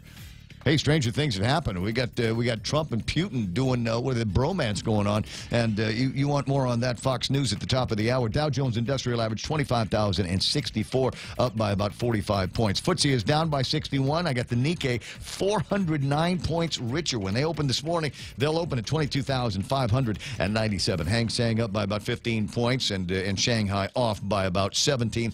No major changes on TAPA. Still 74.51 based on the index that I'm looking at, but it's West Texas. This is a big deal. I told you what was happening with the Russians getting into it with Iran, a $55 billion deal or something like that, and that's going to do gangbusters for just the availability of crude oil on the planet. They're going to be bringing out more of this stuff, and your supply goes up, the prices are going to go down. That's the way it works.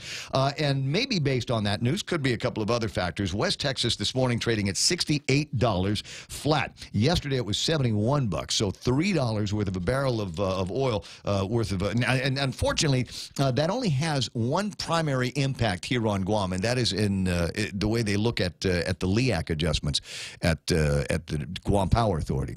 You get to a number like 77, and it is a fait accompli. There's going to be a rate increase. But trading around $68, they're doing all right. They ought to be doing all right with what they're paying for the fuel that goes in to create the electricity that you and I are using an awful lot of these days. So wait a second. What's that? If the rate then goes down sufficiently, shouldn't it be like It depends on where they buy it at. You know, they say, well, they don't tell us these things. They kind of sort of do, but you know, it's one of those in meetings that they get together with the CCU and the Public Utilities Commission. Those are all the numbers that go out, and depending on where they bought at, you know, we know that there needs to be a LEAC adjustment at 77, but it doesn't mean that they bought their gas at 76.95. Yeah. So if they're buying it at 64 and the trade is at 68. You know, there's a little bit of wiggle room. What we used to refer to as a little bit of Jesus built in, right?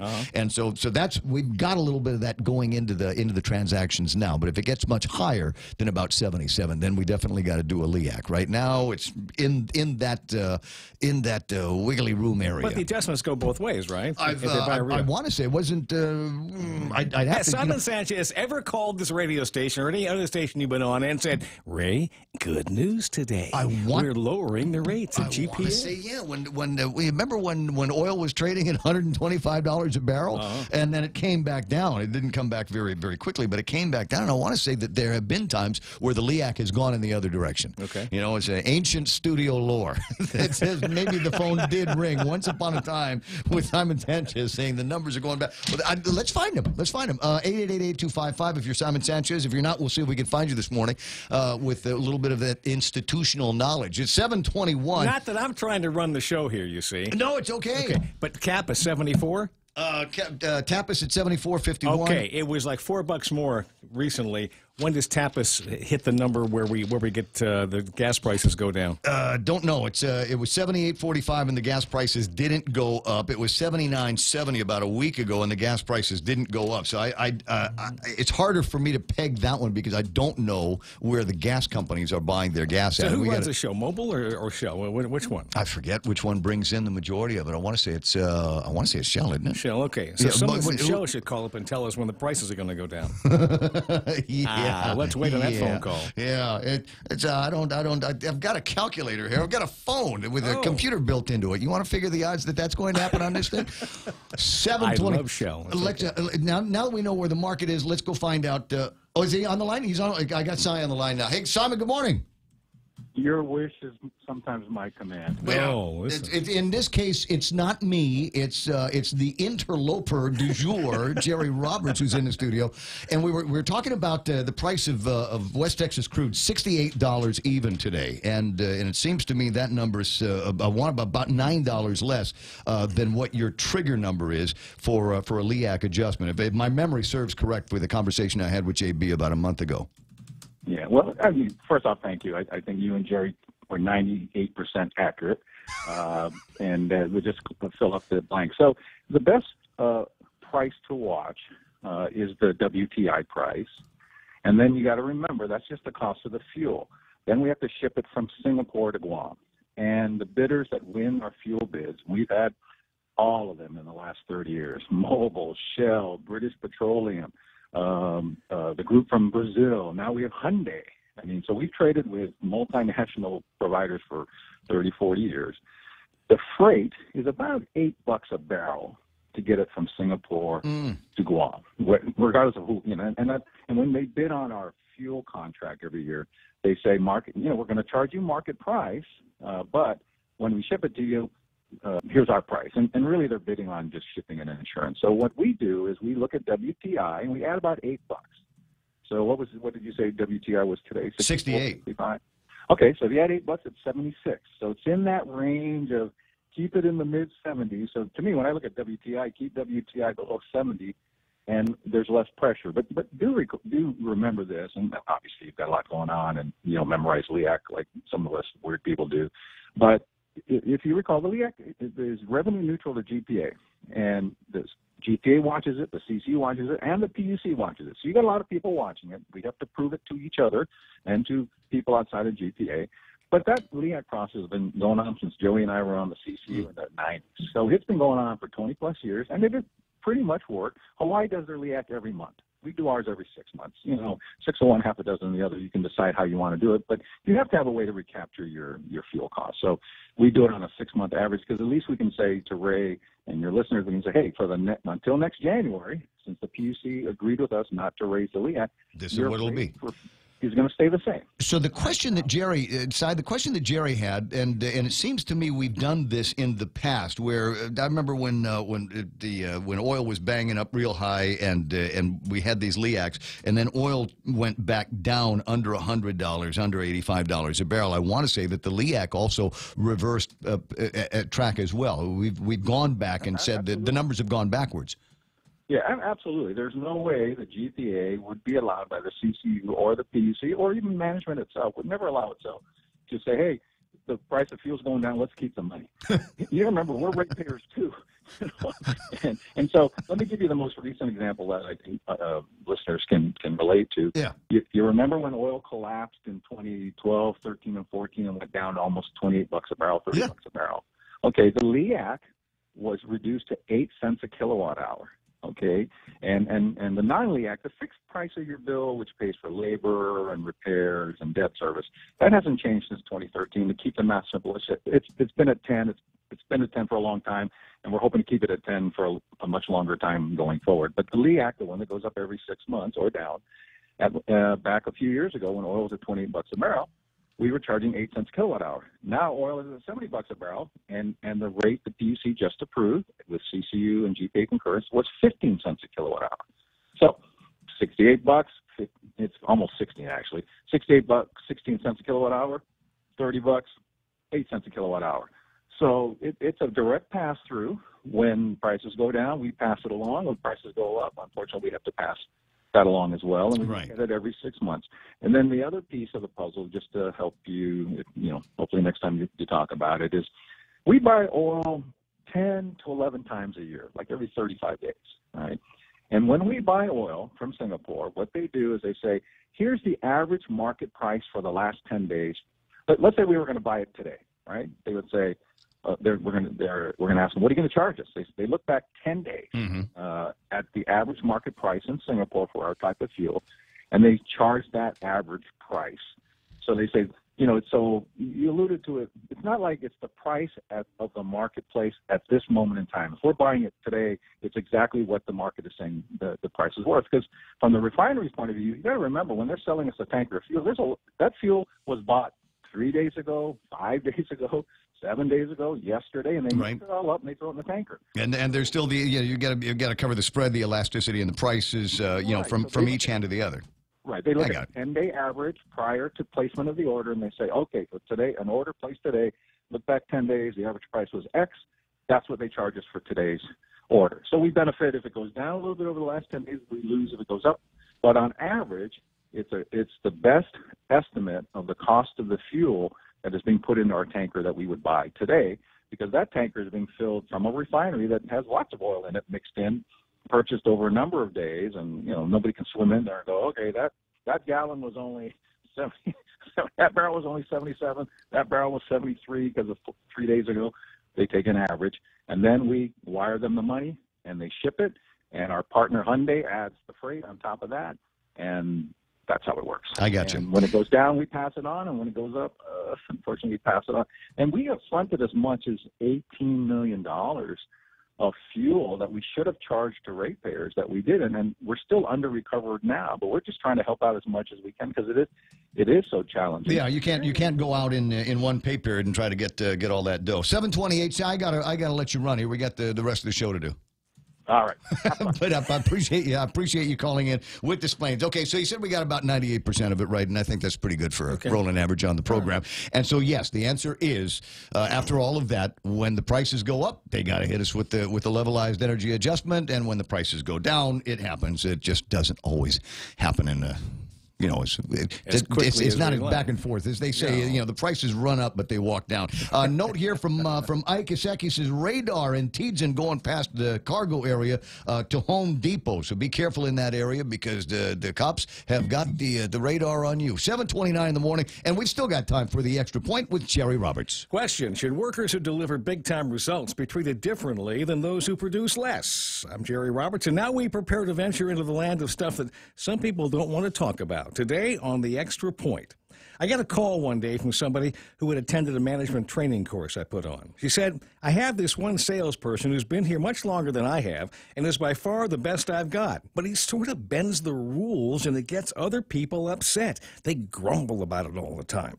I asked a few questions and it turned out that the star performer didn't like to come in at 8 o'clock in the morning like everybody else, much preferring to arrive at 8:30 or 9, and once in a while he showed up a bit later than that. He also took longer for lunch. His sales volume also was 2.5 times as much as the number 2 person. What should I do? Asked the manager. I asked her what her primary goal was. If it was to spare herself from having to listen to the complaining, then sure, go ahead and jerk the chain of the top salesperson to bring him in line. He may not be happy with that and could have consequences later, but nobody would be moaning about him anymore. On the other hand, she might look at things differently. The next time somebody voiced their unhappiness with a sales leader bending those rules, she could reply, hey, you want to come in later or take longer lunches? Produce like he does. Well, that changes things, doesn't it? Your HR manager will swear to the last breath that everybody is treated equally, but that's frankly not the case in most cases. And this isn't exclusively about salespeople. I've known top performers in many types of jobs whose production earned them a great deal of flexibility in how and when they perform their work. Over the years, I've found myself on both sides of the conversation. I've been the person who delivered the results and operated with that increased flexibility. I also knew that the only reason I could do that was to continue producing. If I didn't, then I'd be giving up my additional privileges. Later, when I owned a company, I had workers who wanted those freedoms. Everybody had certain responsibilities. I said that if those were covered and the results were there, I was open to almost anything.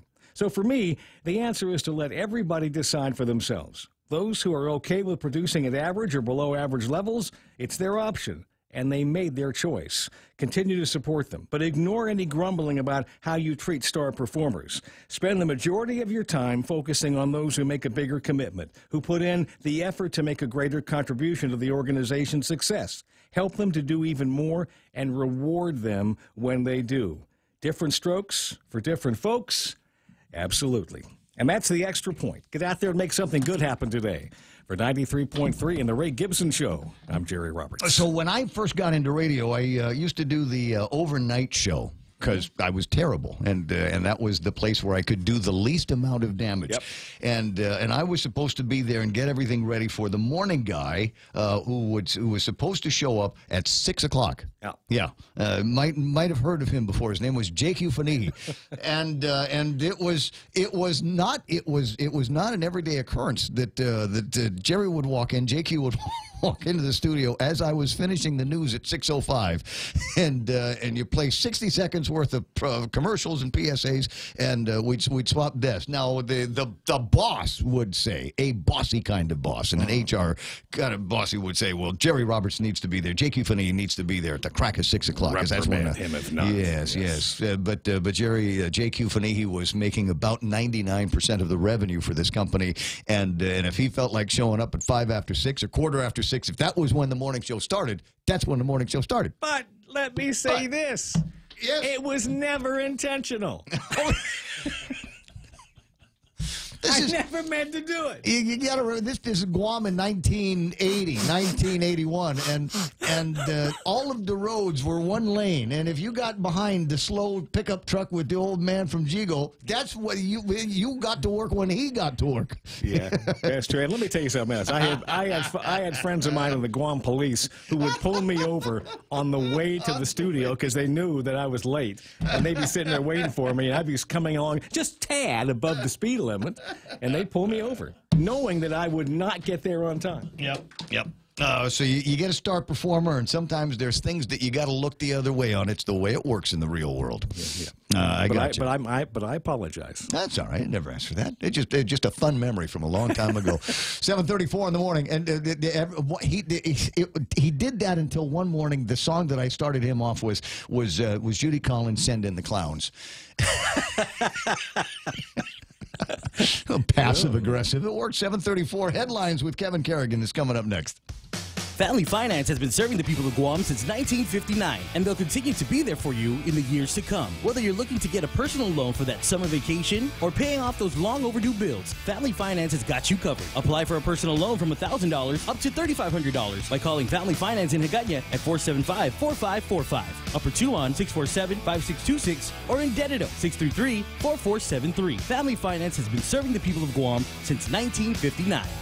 Chuck E. Cheese's Guam just got a whole lot funner. Chuck E. Cheese and Helen are excited to welcome friends Pasquale and Jasper to Guam. Starting Saturday, July 14th, take advantage of our character selfie special. Our characters will be roaming around the restaurant just waiting for a selfie photo with you. Snap a pic, share it on social media, and tag us at CEC Guam. Show us your post at the counter and get the character special right there. Get Pasquale's Pizza, Jasper's Token Special, or Helen's Combo, each for only $5. Specials will resume Mondays through Friday in July at Chuck E. Cheese's Guam.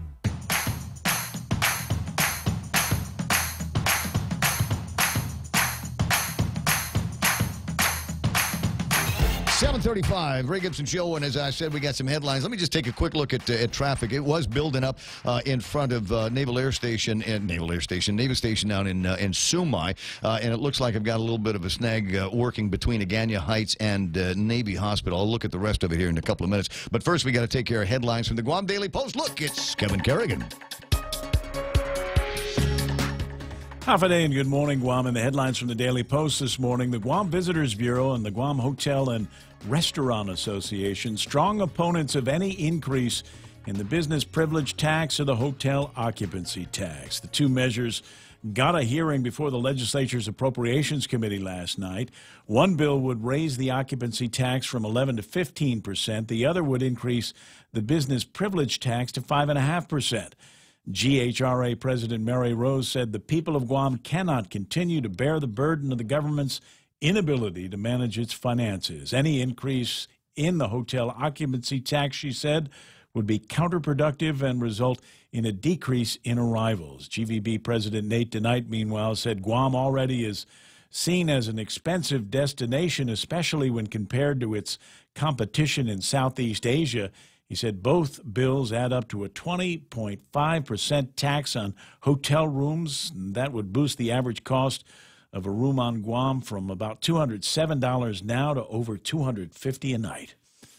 Also during that hearing last night, the director of the Department of Rev and Tax acknowledged that the $14.7 million lien on mid-pack distributors was for unpaid tobacco taxes. Speaker Benjamin Cruz highlighted the mid-pack lien and asked Rev and Tax Director John Camacho whether it was on unpaid business privilege or tobacco taxes, and Camacho said it is on a tobacco tax. The admission raises questions in light of a letter sent recently by Senator Michael San Nicolas to the ATF asking for their assistance in an investigation of the mid-pack lien. In his letter, San Nicolas pointed out that no tobacco products are supposed to be released from the bonded warehouse until the tobacco tax has been paid. Mid-pack President John Calvo told the Post recently in an email that Mid-pack is meeting all of its tax obligations to GovGuam. A man with two young children in the car arrested Friday on allegations he ran a red light and led police in a high-speed chase. According to the magistrate complaint, 40-year-old Alfred Elias was about to be pulled over by police at an intersection in Dededo when he fled the scene, leading police on a chase that ended when Elias crashed into a jungle area in Dededo after nearly hitting another chasing police car. Two children in the vehicle were found not to be wearing seatbelts. Elias told police he didn't have a driver's license and had recently been arrested. He didn't want to go to jail or be deported. Elias was charged with 2 counts of felony child abuse, 2 counts of reckless conduct, and 1 count of eluding a police officer. For these stories and more, log on to postguam.com or pick up a copy of today's Guam Daily Post. Deep Port, 7:38. This is the Ray Gibson Show, portions of which are brought to you by iConnect. They want you to connect longer for less with iConnect's push-to-talk and mobile plans. At Micronesia Renewable Energy, values matter. So all of their solar energy systems come with guarantees and the most value. No shortcuts, all quality. It's giving you that solar energy system at the best price. It's using highly efficient solar panels with typhoon-proven racking, built by highly skilled local technicians, so your system performs and saves you money. It's total peace of mind all the time. Not all solar companies are created equal. For experienced quality solar, it's MRE. Call 632-2613. MRE, the smarter choice. choice. The Ray Gibson Show brought to you by American President Lines. APL is shipping the future. Howdy, folks. KFC's Colonel Sanders here. It's summer, and KFC has something extra special to spice it up with KFC's new Sriracha Extra Tasty Crispy Chicken. Yup, we kicked up our Pika Chicken a notch with Sriracha. Sriracha! It's spicy, tangy, and sweet. You've never had Sriracha like this before, so spice up your summer with KFC's new Sriracha Crispy Chicken. KFC, it's finger-licking good. Yeah, there's traffic this morning, 7:39, and if you're making your way into the office, and the office is in Agana, if you're coming in on Route 7A and 8, you might see some delays. We've got a line of traffic, a bunch of cars that are headed northbound into the downtown Agana area. It doesn't look like it's snagging any traffic. It's just there's lots of cars out there right now. We're watching a couple of situations on Route 10, but it looks like that is cleared up this morning. 10A on the Marine Corps Drive, a little bit of a different story. You might see some slowdowns out there. Everything moving into the bases is all open right now. I think everybody's made it in time for Reveille this morning. That's right now traffic here on The Point. In illness and in wellness, Calvo's Select Care is health care that is there for you. That's why over 80% of the Guam medical community places their trust and insures with us. We offer our members wellness and fitness programs for a healthier lifestyle and provide a comprehensive medical network on and off island to help members from unexpected illnesses. Contact Calvo's Select Care today for more information.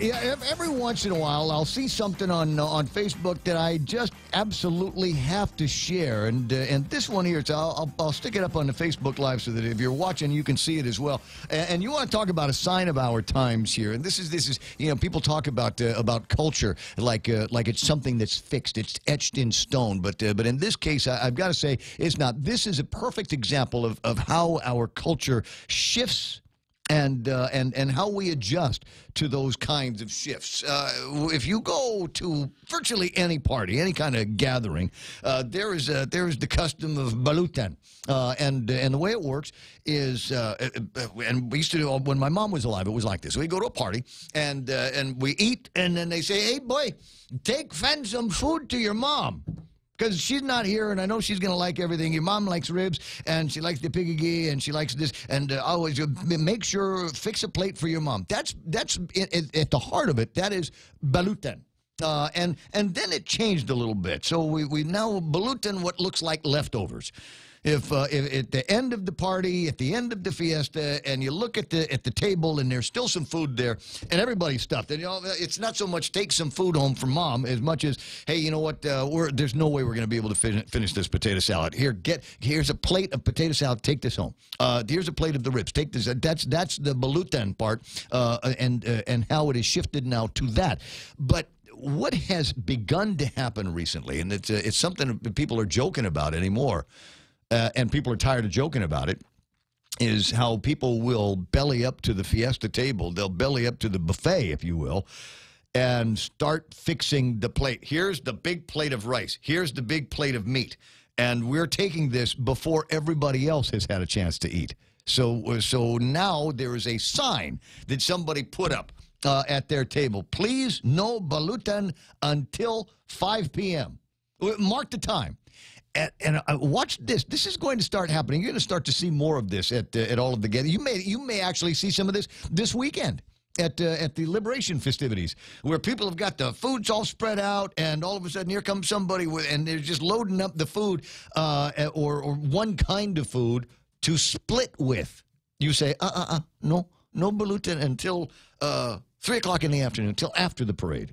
Once everybody has eaten. Now there is another one of these things. It happens in races, a lot of 5Ks and things like that, and you get people that finish before everybody else, and they go and they start grabbing armloads of water or armloads of the fruit or armloads of the other stuff, and there's still 300 people that are trying to finish the course, and the rule is save it for everybody else. If at the end of the race there's still some water and still some fruits that the organizers aren't going to be doing anything with, then that's when you can take those things.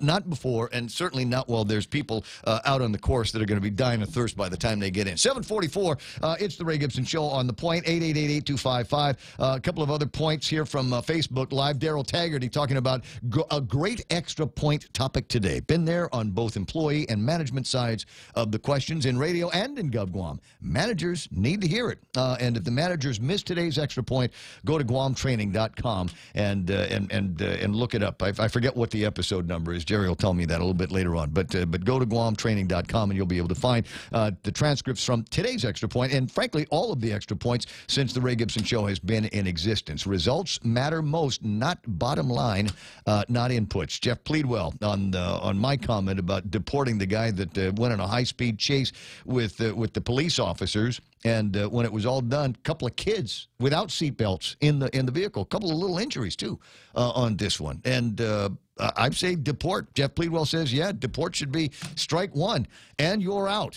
So we'll spend some time maybe on that particular topic as well. 888-8255 and Bill 314 and 315 with their public hearings last night over at the legislature. But there is some thinking that it might be rendered moot depending on how the legislators vote this morning on whether or not they're going to sustain or repeal the governor's veto measure. Combined increase, though, to the hotel occupancy tax and business privilege tax could cause Guam to lose approximately $201 to $524 million in visitor spending over the first 5 years in its implementation. This represents a loss of 2.9 to 7.5% of visitor spending on a stabilized year basis. These numbers from, I believe, GHRA and the Guam Visitors Bureau. Mary Rhodes from the Guam Hotel and Restaurant Association on the line with me this morning. Hey, Mary, how you doing? Hi, good morning. Good. How are you? You know what? I'd love to get a copy of the testimony that, if you could WhatsApp that to me a little bit later.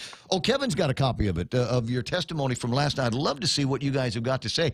I've been banging the drum since BJ introduced this legislation. I think this will be what we would be able to mark. If it passes, I think this is the thing that we would be able to mark as the beginning of the death spiral for tourism on Guam.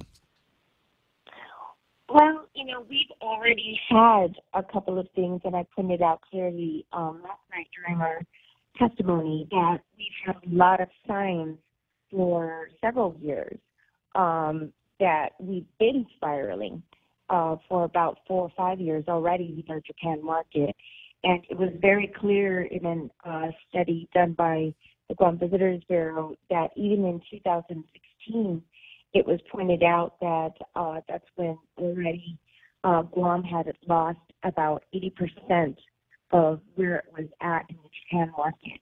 So when you really think about things, we've been challenged, and everybody thinks that, we've only been struggling since the North Korea crisis.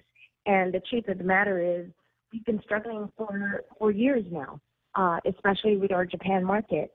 And despite the success we've been having with our Korea visitors and the growth that we've been having, you cannot easily replace our number one market, which has always been Japan, which was really the last 50 years. It's been on the same model, and there's a lot of things that I pointed out, and I'll get you the testimony of Kevin. Actually, Kevin's got it. He just printed it out for me, and so I obviously want to take a look at that and take a look at the numbers. This is one of those cases, and it scares me because this is one of those cases where we're asking the subject matter experts on their opinion, and I am afraid that, I don't know, maybe political expediency or just the easily bamboozled and easily swayed over at the legislature are not going to pay attention to it. So I'd like, before they go in and talk about the repeal of the governor's veto or the repeal of that tax legislation, or the idea that there's going to be any additional taxes placed in the hotel occupancy tax, that they are aware of the potential detriment to the hospitality industry and the thousands and thousands of people that depend on a healthy hospitality industry for their livelihoods.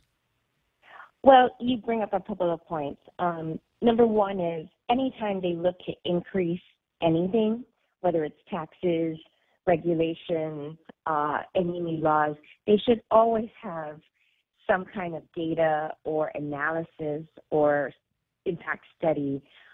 Whenever you do things, I mean, that is what the AAA process is when they introduce new regulations like that.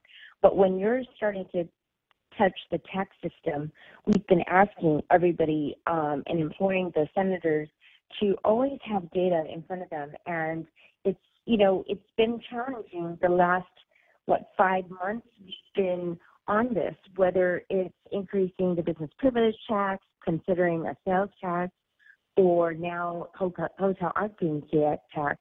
It's all being done with just really a fell swoop of what they think they need and how they need to make up, whether it was 65 million, 100 million, and now 145 million.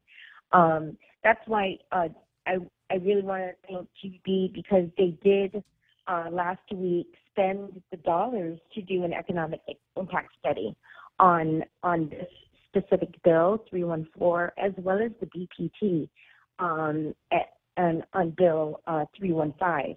And so we're not talking about just hotel occupancy tax, but the detriment it will have with the combined BPT and hotel occupancy tax. Right. And that's an important distinction that has to be made, is we're talking about the two of them happening simultaneously. So there would be an increase in what they pay for the hotel room for the night, and on top of that, an increase in the business privilege tax for all of the other goods and services that they acquire while they're here. So just to give you an idea of some of the research that I did and provided last night, currently, already today, everybody knows we pay 11, or everybody, I should say everybody, because it's not just tourists. When you're a resident or military or government official or anybody who stays at a hotel is also subject to 11%. So it is really everybody who pays the 11%. You pay that on top of the current 5% business privilege tax. Mm-hmm. So already you're paying 16%. According to Forbes magazine, 22 states in the United States have hotel lodging tax, as well as a business privilege tax, or like a general excise tax. And the lodging tax is between 3% to 13%. So nowhere do we have any place that's charging 16%. Hawaii alone is 10.25%. So Guam is already at the high end of the scale. Yes, Guam is already 1.75 points higher than Hawaii today at 16%. Going to 20.5% would put us way out there. That, I mean, it would just destroy us for, as you saw, the numbers, and it would be really counterproductive to what the senators are trying to do in trying to make up additional revenues. And you have to remember what the Tourism Attraction Fund is for. The tax is not there. The hotel occupancy tax is not there to serve the general fund. The hotel occupancy tax should only be introduced to benefit things to go back into the tourism industry, like infrastructure or capital improvements, and things that are directly related to the tourism industry. So we're really misusing hotel occupancy tax, and we're really targeting one industry, which is our largest industry, and being really counterproductive and not understanding the economic impact and losses it will have. Well, we've got a nasty reputation of misusing a variety of otherwise specific funds in the government of Guam. 7:53, and I'll ask you the question because I'm sure that there are going to be some that will say, all right, fine, of course you're going to circle the wagons around the Hotel and Restaurant Association, the hospitality industry, and say that we can't have this tax. You're not going to be able to use it to subsidize the government of Guam. But what are your alternatives as a member of this community, as a member of the hospitality industry? Then what do you suggest the legislature and the government do? And I'm asking the question because I know you've got an answer. The same thing we've been asking them for the last several months. Do your due diligence to collect the outstanding taxes that we have on the books today. With the amount of taxes we have outstanding at the Department of Revenue and Taxation, that alone covers the losses that they are expecting in this budget for shortfall. In addition to the AR that's on the books, there are so many things that they are not collecting, like the stamp thing on the cigarettes, as well as short-term vacation rentals. There's a huge loss there. And I'll tell you, the thing that Speaker Cruz kept harping on, which was, all we see are increase in visitors' arrivals, and all we see are increasing rates in the hotels. But that's only part of the story. We've seen increase in arrivals, and we've seen, yes, our rates, because guess what? The last 5 years, we've also had increasing costs in utilities. Everybody knows has been going up. And now we know we'll be continuing to go up with both water and power. But we've also had an increase in labor costs, additional regulations for so many industries, and new certifications for all of the employees targeted towards the tourism employees. And so we've had many things added into our operations. And so what everybody thinks we have in profits have really, really lowered the margins down to a point where it's really questionable, and that's why even our employee-to-room ratio has gone down from 1.7 employees. Now we only have 1.5 employees. Yes, we're making more money on the dollar. Room rate went from 134 5 years ago to now 168. Yes, it has increased by $34. Well, look at you're talking about regulatory works, and we know that the folks over at Department of Public Health and Social Services are as hot as they can. They've got a backlog of about 130 complaints to get to, but they will go in and see what's happening in the hospitality industry and every restaurant on the island. Number one, and number two, just the people that are handling food and the requirements on them, the educational requirements on them that either they pay or the businesses pay to bring these guys in. So I get it. There's a ton of pressure on you guys to continue to perform, and pretty soon we start cutting into the margins with increased taxes that you may or may not be able to even pass along to your customers, depending on the nature of the contracts that you've signed with the wholesalers. There may not be a whole lot of slip in there that you've got an opportunity to recover those funds. That it might be for a number of businesses to say that's it. Maybe it's time to close up the shop and sell the property off to somebody else because we can't make any money on Guam, and that's why people get into the business. Right. Well, there's two things that I really want to point it out. So 5 years, we had hotel occupancy at 81% before. Hotel occupancy instead of 81%, we are today at 65%. We have lost 16% of the market share of all the tourists that come in. And that's all mostly in the Korean market because it is going to short-term vacation rentals. We welcome competition. We've been asking, short-term vacation rentals and B&B to be part of our membership. We understand that hotel occupancy is at 65%. But the question is, where is that 16% going? The senators kept asking Rev and Tax whether or not they know which businesses are out there still licensed. They haven't done anything in 3 years. And we need to get those 200-plus businesses who are short-term vacation rentals to pay their hotel occupancy tax as well as their business privilege tax and to pay all their licensing that they're required to have to operate as a lodging facility. And the other thing is, you brought up public health. I gave them a perfect example of a government agency who used to be challenged years ago and who tried to increase our our license fees. I don't know if you remember, they tried to increase the license fees by almost 5 times the amount that's currently on the books because they were not underfunded, but because they were understaffed. And what they ended up doing was pulling the bill with Senator Rodriguez on increasing the sanitation permit fees. And they decided to go and fill those positions because we pushed back on them saying, do the enforcement. You're required to go out and see businesses at least 4 times a year. Why don't you start with 1 time a year? And why don't you fully put your staff up at 10? I have pointed out that Public Health has done a great job. They have gone out, they trained the people they needed, and they are staffed.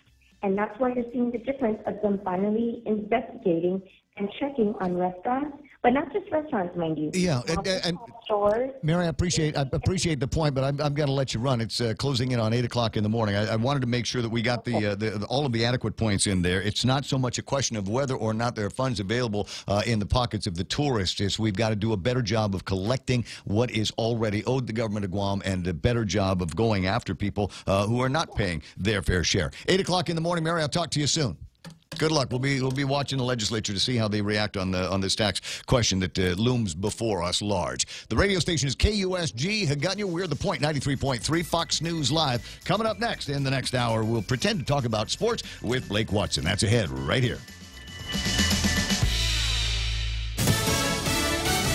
Summit backlash. I'm Lisa Lacera, Fox News. Both Republicans and Democrats condemning President Trump's comments during the news conference with Russian President Vladimir Putin that he believes Putin's claims that Russia did not interfere in the 2016 election. Arizona Senator Jeff Flake tweeting immediately after the Putin-Trump summit saying, quote, "I never thought I would see the day when our American president would stand on the stage with a Russian president and place blame on the United States for Russian aggression.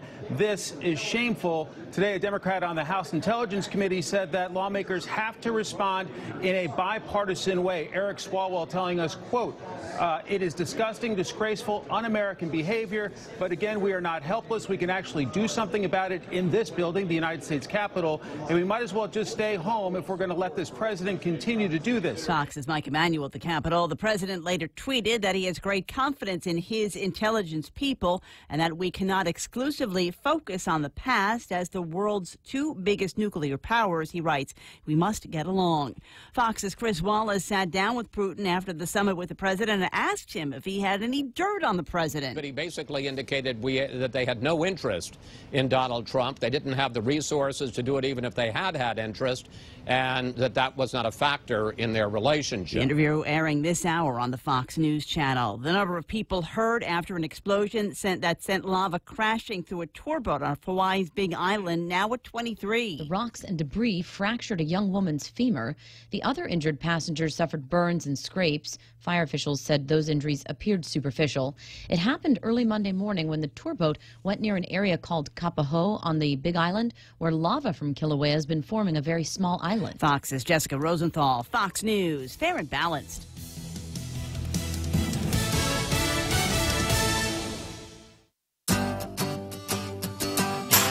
Always here to help you. This island is our home. Through the years we've been a friend to the neighbors we have known. Now we're banking on the future. Their services to choose. Bank Pacific, where others put branches, we place roots. When you think about better water, think Kinetico softened water. Kinetico water conditioners work like no other, supplying a continuous flow of luxuriously soft water without disruption and without use of electricity. After all, better water flows from better thinking. Kinetico. American Water Tech. Smarter water, better water. Call American Water Tech at 649-2301 or email info@americanwatertech.com. Two former divers suing USA Diving, accusing the national governing body of ignoring or obstructing inquiries into allegations that a coach sexually abused them while they were young athletes dreaming of being in the Olympics. China filing a World Trade Organization challenge to President Trump's latest tariff threat. The trade challenge by China at the WTO comes less than a week after the U.S. trade representative proposed 10% tariffs on a list of $200 billion worth of Chinese goods. Those wouldn't take effect until at least September. China says the tariffs are illegal attempts at protectionism. The Trump administration has criticized the WTO as unable to deal with the problems posed by China. China has repeatedly said it can weather a trade war better than the U.S. At the White House, John Decker, Fox News. The end of a retail era in the Windy City. Sears has ended its retail legacy in Chicago. Earlier this year, Sears Holdings announcing that its store in the Portage Park neighborhood on Chicago's northwest side would close its doors after opening back in 1938. The closure is part of Sears' effort to turn around its business after years of losses and declining sales. The retailer has been scaling back its Chicago presence for years, with its name coming off of the Sears Tower skyscraper in 2009. Sears Holdings, which operates both the Kmart and Sears brands, had a total of 3,500 U.S. stores when it merged the two brands back in 2005. Now it has fewer than 1,000, including some in several Chicago suburbs. Hillary Barsky, Fox News. The MTV VMA nominations are out, with rapper Cardi B coming out on top with 10 nominations, 5 of which are thanks to her collaborations with Bruno Mars. Beyonce and Jay-Z are nominated for 8. Mars, who has 6 nominations, is up for Artist of the Year alongside Cardi B, Drake, Post Malone, Camila Cabello, and Ariana Grande. Lisa Lacera, Fox News Radio. Chuck E. Cheese's Guam just got a whole lot funner. Chuck E. Cheese and Helen are excited to welcome friends Pasquale and Jasper to Guam. Starting Saturday, July 14th, take advantage of our character selfie special. Our characters will be roaming around the restaurant just waiting for a selfie photo with you. Snap a pic, share it on social media, and tag us at CEC Guam. Show us your post at the counter and get the character special right there. Get Pasquale's Pizza, Jasper's Token Special, or Helen's Combo, each for only $5. Specials will resume Mondays through Friday in July at Chuck E. Cheese's Guam. Here at APL, our core values give the company its heart and soul. Whether it's connecting your business with our global network through our newly enhanced service or investing our efforts into giving back to the community, APL is committed to serving you. We humbly honor the opportunity to find innovative solutions for you and your business. To learn more about our enhanced service, call 588-4651 or visit www.apl.com/Guam for more details. Circle K has just made it easier to select products that are better for you and your healthier lifestyle.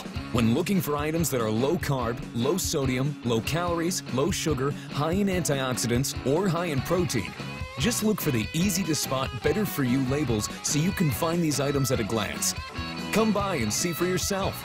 It has never been more convenient to fill up on anything and everything that are better for you. Circle K. Take it easy.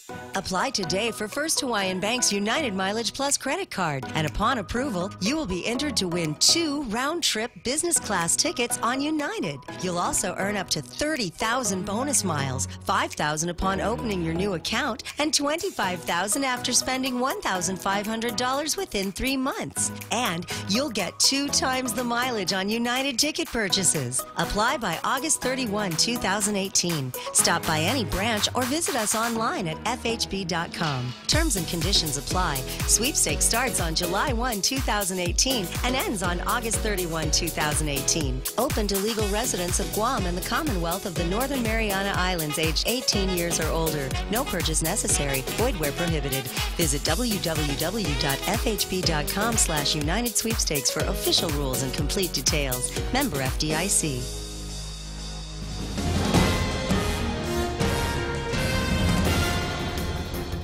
Half a day and good morning, Guam. News time here at The Point is 8 minutes past 8 a.m. this Tuesday morning. I'm Kevin Kerrigan. Here's a look now at some of the top stories from the Guam Daily Post. Speaker Benjamin Cruz calling lawmakers into an emergency session this morning to consider overriding the governor's veto of Bill 262, which repeals the 2% sales tax due to take effect on October 1st. Speaker issuing a written declaration yesterday saying if the governor's veto is overridden, and no revenue replacement is found, GovGuam must prepare for massive cuts that'll take effect in just over 2 months.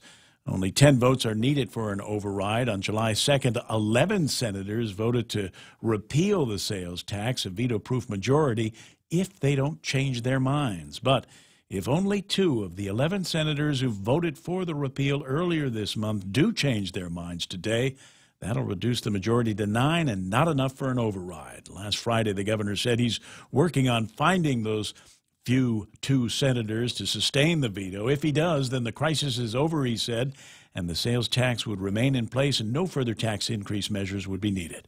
The emergency session gets underway at 9 this morning.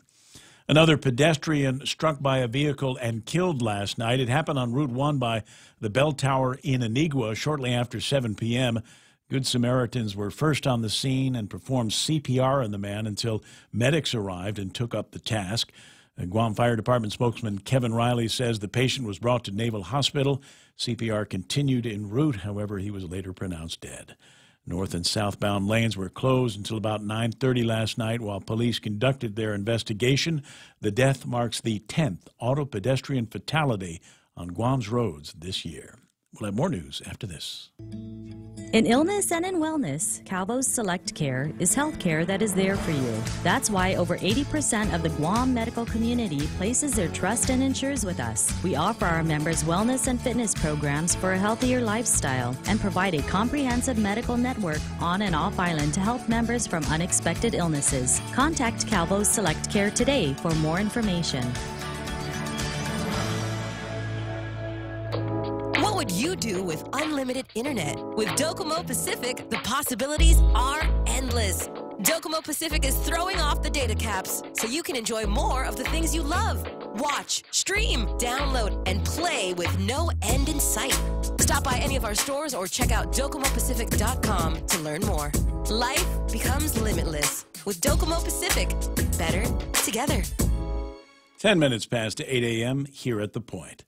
The Guam Visitors Bureau and the Guam Hotel and Restaurant Association last night testifying in opposition to proposed increases in the business privilege and hotel occupancy taxes. The 2 tax increase proposals got a hearing before the legislature's Appropriations Committee last night. One bill would raise the occupancy tax from 11% to 15%. The other would boost the business privilege tax to 5.5%.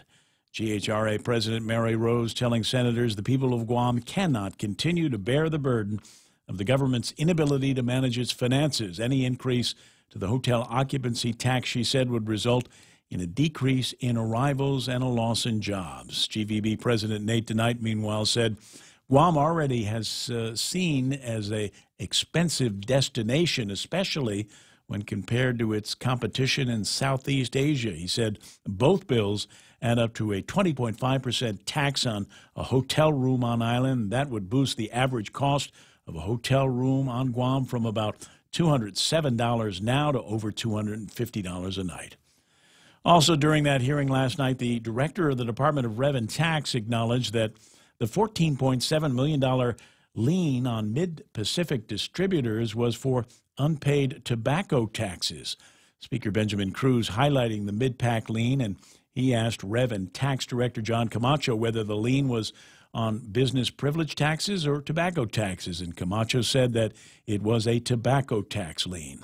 That admission raises serious questions because under Guam's bonded warehouse system, no tobacco products should be released from the bonded warehouse until the tobacco tax has been paid.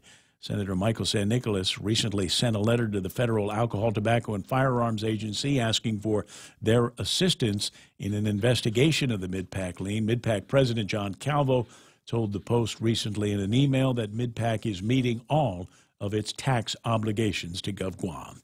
For these stories and more, log on to postguam.com or pick up a copy of today's Guam Daily Post. Here's Ray with weather. Did anybody say it was a teaching moment? Did that come up last night? You know what? We were going to collect the taxes, but we didn't. But now there's the $14.7 million lien on the Mid-Pac guys, and this is a teaching moment, I think, for everybody. Yeah. How did those tobacco products get out of that warehouse without the tax being paid? That's the question. And so if it's $14.7 million, 3 years, over 3 years. over that amount of time, is it possible that there might have been others that left that warehouse that had not been accounted for? Whoopee. Is that also in the realm of possibility? And who was it that put the lien and is negotiating some kind of a settlement there? Is that being done simply at Reventex? Reventex filed the lien, and because it's a tax question, it's filed in district court. So Right. it's on record. Okay, I got you. 8:13 a.m., mostly cloudy skies, scattered showers, and isolated thunderstorms are in today's forecast. We got winds out of the east, 10 to 15 miles an hour, decreasing after sunset. Daytime highs today about 87 degrees. Overnight lows would be about 76 degrees. A beautiful one. I got into the car this morning, and the thing had already registered, the thermometer had already registered 76 degrees, and all I could think of was, dude, I'm going to work. If I wasn't doing the morning show, it would be absolutely perfect to go and do, I don't know, 8 or 10 miles worth of running. Just a spectacular morning to get it done. Didn't feel all muggy this morning either. Wasn't quite as bad as it has been in recent days, and a lot of the moisture pulled on out. We still got the trough down to the south, but Sure.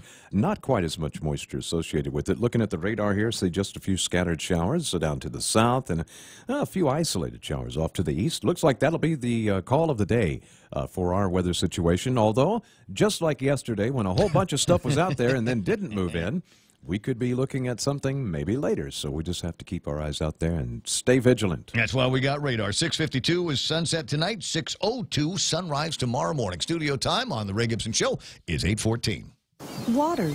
It covers nearly 3/4 of our Earth, from vast oceans to millions of rivers and streams. We're all concerned with protecting our world's water, but none is more important than the water you and your family drink and use throughout your home.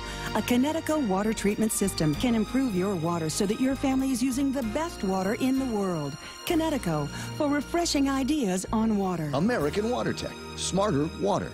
Better water. Call American Water Tech at 649-2301 or email info@americanwatertech.com. Oh, it's a fantastic lineup of great meals for you every day for lunch at King's. Salisbury steak on Monday, beefsteak tomorrow on Tuesdays. It's pork sinigang on Wednesdays, meatloaf Thursday, and beef tinactac. That's waiting for you on Fridays. Or try the Pick 2 or Pick 3 combos lunchtime at King's. We get it. Gas and utility rates keep rising with no end in sight. But with Double Play from GTA, you can get an extra sweet summer deal that'll save you extra cash. Sign up today and get 50 megabits per second with fiber home internet, unlimited talk and text, plus 25 gigabytes of wireless data. And new customers get the first month free with no contract. Save over $500 in the first year and get extra this summer with Double Play from GTA. Conditions apply. Visit GTA.net for more details. Security title, making sure you actually own the property you think you just bought. I want my baby back, baby back, baby back, baby back. Chili's Rib Fest is back. You can get saucy with their fall-off-the-bone, slow-smoked half-rack of ribs for $10.99. Available in original, roasted garlic, or honey chipotle flavors. Served with home-style fries. Add an additional half-rack of ribs for just $7. Low and slow is the key to more flavor. Chili's Rib Fest for $10.99. Available for a limited time. Chili's. More life happens here. Baby back, baby back, baby back, baby back. The Ray Gibson Show, your new News Talk headquarters. Call now, 888-TALK. That's 888-8255.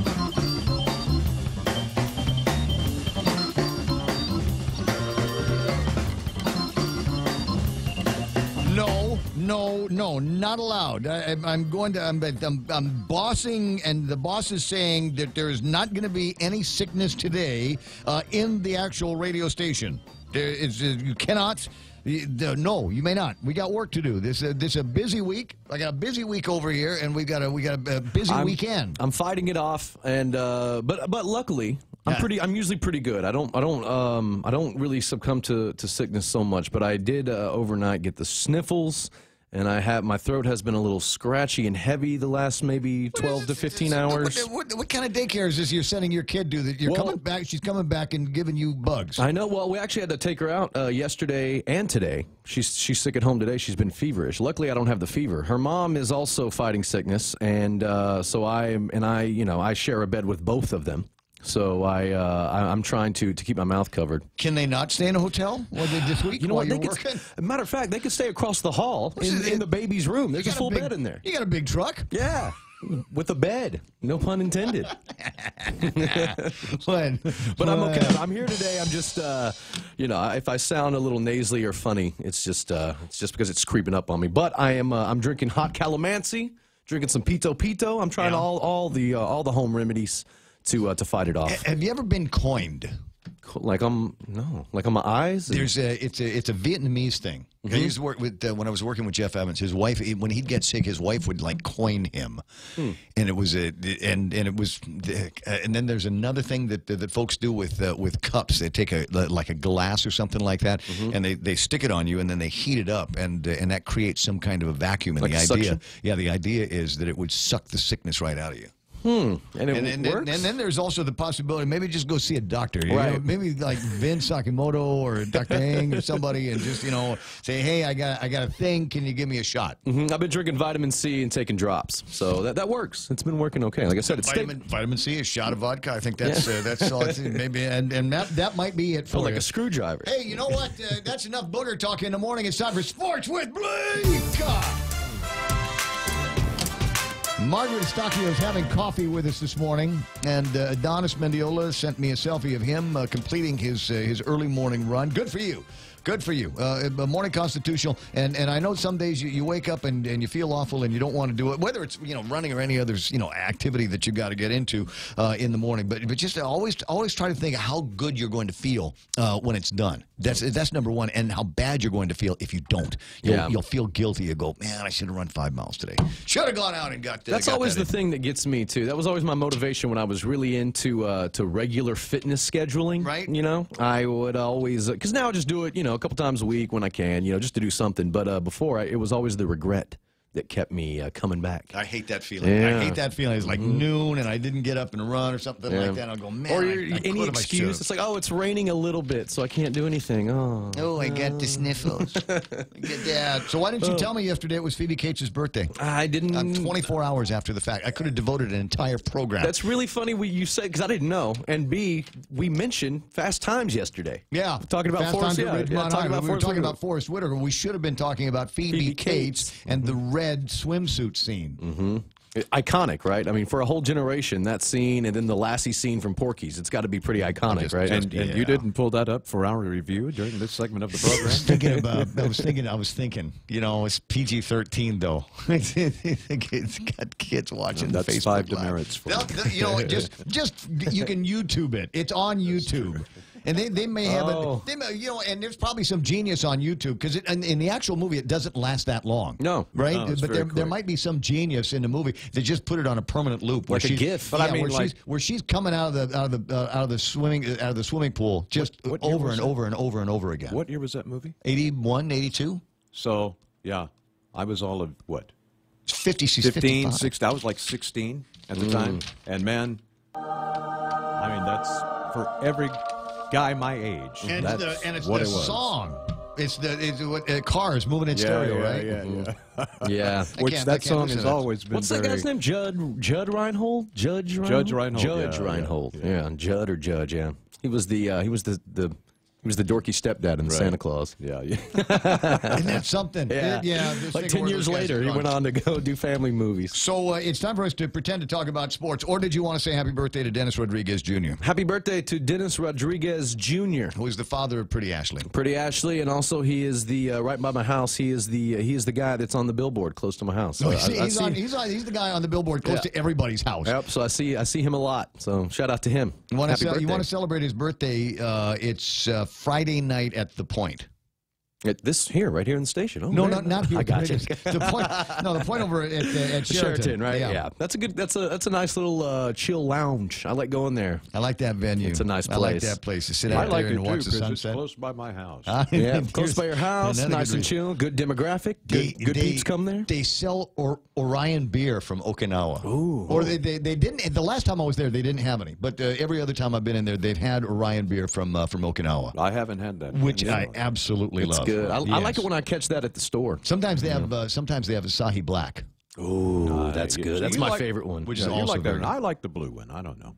The Aqua Blue? Yeah. So, okay, just Pacific remember Blue. that Aqua Blue is like 200 calories in it. It's the equivalent of drinking a Big Mac. I'm just Drinking saying. a cupcake. Yeah, it's like that. Our friend Bob Kelly, the senior technology partner here at Choice Broadcasting, is also celebrating his birthday as well. Looking down the list to see if there's anybody else. Oh, an old friend of ours, Charles Danko.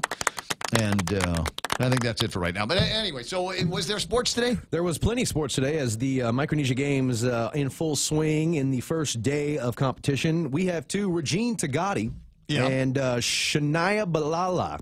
Both of them Dr. Shea finalists for the Shea Scholar Athlete in the past, and actually both of them winners in the past, as Regine Tagati takes home the gold medal in the women's 100-meter. Shania Balala takes home the bronze in the same event. They dominate the podium, and in second place, winning the silver, I don't know who she is, but she is from the NMI, the CNMI. She is wearing, I can make that out on her jersey. So it looks like, it looks like Guam and the CNMI took the women's 100-meter. Elsewhere, Guam picks up gold in spearfishing. They've got 7 medals, 4 gold, and that's the count right now. But like I said, they picked it up in the spearfishing, as well as Michael Todd Genero reeled in gold with 177.5 pounds.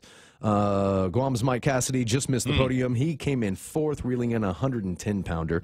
The men's volleyball, they come from behind in the final set, the third set, that is, to take. Let's see here. They take care of. Yap. They were playing Yap, 16-14, so they get the 3-set victory in their opening men's volleyball. And in the basketball, we had 2 winners. Guam men and women's both picked up wins in a doubleheader against Palau on the first day of action. The both defending gold medalists came away with their victories. The women won 77-41, while the men won also 77-61, which is weird. That's almost a mirror score. But so that's what we got going on as of right now. That's it? Well, yeah. After the first day, that's what we got coming out of Yap. All right, so there's the medal count, Guam's doing well. Medal count, Guam's doing well. Elsewhere on the international scene, Bubba Nichols and Team USA Blue. She is the softball player from UCLA. I remember talking about her. Yes, they win bronze, does Team USA Blue, with the help of Bubba Nichols. They get a come-from-behind win over China in the U.S. International Softball Cup. So after winning the bronze medal, she's just going to cool her heels for the next couple weeks, and then she'll be here, I believe, in a couple weeks, like the end of the month, maybe right after Liberation. Because I know her That's my recollection, yeah. I think her clinic is on the 8th, so she's got to be here before August 8th, but she is coming. There's a big ad for it in this morning's Guam Daily Post. Bubba Nichols on Guam, August 2nd, 1 to 5, is the girls softball clinic, and then August the 3rd at 7 o'clock is the Fast Pitch All-Star Game, and all kinds of people that are getting behind this, including the Daily Post. I'm in with Lou and Josh, and my favorite, KFC. And I'm going to use that as an opportunity. We were talking about this yesterday, and I didn't have a chance to give the whole splains on this. But I am absolutely delighted that they're in the delivery business. You see those guys on the mopeds out there, and so they've got this special only for delivery. It's a 10-piece bucket, 2 large red rice, and a Finadini for only $20. I like that they throw the Finadini in there as part of the package. You'd have to. You know, it's important that they put it in there with the package, because otherwise you'd have to send the guy back for it. So, you know, there you are at Kmart, you know, you get the thing, and because they don't go, I think they'll do it if I ask. I think they'll do it if I ask, right? So I'll ask Lars or Edgar if they will. But they deliver between Kmart and the airport to the governor's complex, including Agana and all of Agana Heights, right? Okay, so we're just north of Kmart. Just north of Kmart. Slightly. I keep asking every time I see Lars. Not even a block. Come on, Lars. Come on. We're not even a block north. But you know, it's KFC, so it would be worth going to the intersection, hanging out with the Koreans, waiting for the guy to pull up. Just meet me over at Mezclados and give me my $20 worth of chicken, right? Actually, I want to say there's like $25 worth of chicken for only $20. That's a good deal, though, and it comes to you. When I was a kid, I lived in such a little one-horse town in Texas, population 500. So we had to drive to the next biggest town, which is about 12 miles away, because that's as far south as the pizza would be delivered. So we would have to, right, so, yes. yeah. So we would have to drive about 10 to 12 miles, you know, and then just to meet the pizza guy. And then drive the 10 to 12 miles. So where'd you meet him, at the intersection? We actually met him. No, we actually met him because it was so small, very rural Texas. You know that strip joint on 1st and 10? Mike, you'll know what I'm talking about. We met him at a granary. We met them at a seed grainer where they Yeah, at used the feed store. Yeah, where they used to have big silos and they used to do all the. I see. Okay, yeah, you went to the grain elevator. Yeah, to the grain. Where they would come in. Well, that's, I mean, it's a similar story. It's not totally an urban thing or a suburban thing from the mainland. I mean, that kind of thing actually happened around here when they first started opening up with pizza delivery from like places. down south or something. I mean, you get. I mean, there was once upon a time it was the only place that you wanted pizza, you had to go to Shakey's and get it. They didn't deliver. Wow. Right? But then all of a sudden here comes Domino's and here comes Pizza Hut. But they didn't. It's not like they just all of a sudden opened and everybody on Guam could have pizza delivered to them. There were cases. If you wanted a Domino's pizza, you had to drive to the edge of the Domino's delivery area at the time and meet up with them. At least they'll do that for you. At least they'll kind of meet you halfway. And this just long-term memory from a long time ago when they first started Subway sandwiches here on Guam. Kevin has been here long enough. He'll remember this. They only had one store. I mean, imagine that. The time where there was only one Subway on Guam. Do you remember where it was? Do you remember? I think it was right up here in Jigo. I used to stop by home every night and buy a way the hell up in Jigo is where it was. And so we would leave. I remember, Jeff and Ernie and I, we would leave the office in Anigua at noon because we worked for Lee Holmes. You didn't leave at 11:55. You didn't leave at 11:30. We left at noon, crack at 12 o'clock, and we'd drive all the way up to Jigo. And God help us if there was a long line because that meant that we would be there for a while. And we'd as fast as we possibly could get the order, get it fixed up, get it delivered, and then haul our buns back to Anigua. And then have to eat it and at the on office. the fly. Oh, yeah. On the fly. But I mean, that was you would go out of your way because, as I said, there was no other alternative. There were a couple other deli places that were just sort of delis, and then all of a sudden, bam, Subways, right? And you can make your own thing, and they have the banana peppers, and it was just what a time. And the lines at those places, because I mean, even growing up in a small town, like I remember when our first Subway opened. I remember when because we had a Pizza Inn forever. When Pizza Hut finally got there. What's as far as you'll go now for something? You know what? I'll go all the way because I stay in Chalampago, right in near the Pago Bay Milao intersection. Yeah. And I'll drive for some Jack in the Box tacos. Will you? Yeah, I'll drive for Jack in the Box. I will. I wish there was one closer, but there's only one. I kind of like those days. There's only one, so if I want it, I got to go. So the place. And I was sort of thinking, it occurs to me, I'm going to say it, but I've never actually been there. But McCrouts there's a lot of people up in the central part of the island that will drive down there, just for the food and that's the beer a tough and the people, one because they have such good beer, but you can't really indulge too much unless you live around there because that's a tough drive coming back up. The concept of a designated driver, but that's true. Your baby is too young for all of that right now. Yeah, Vicky so I just Cordova, have one. Call it a day. Vicky Cordova asking me the question: did I hear you talking about Phoebe Cates? From what I know, she's half or part Filipino. Actually, I think she's half at least. Half Pinay at least. I think her father was American and mother's Filipina. Is she? Which means that she will look as good as she did in Fast Times at Ridgemont High for another 20 years. She's probably still looks like that. I'm afraid to look. Does she still look like that? I'm not going to look. And there's no way you cannot. She does. You can't force me to look. She looks great. That's the thing is you got heartthrobs from back in the day. So everybody's showing me their screens now. So you got heartthrobs from back in the day, and every once in a while you start looking them up again, and you go, ooh. Have you seen Pam Anderson lately? I don't want to look. I thought she was tough. I thought she was rode hard and put away wet back when she was popular. Never mind what she's got now. It's gotten worse. What a terrible sexist thing for you to say. I know. I can't believe the worst. Good thing Ray Gibson's not here. I blame Tommy Lee. I blame the relationships, not the the hard Eunice life. Mendiola going, I love Jack in the Box tacos. Huh? So good. You drive, yeah. They're worth the drive. They really are.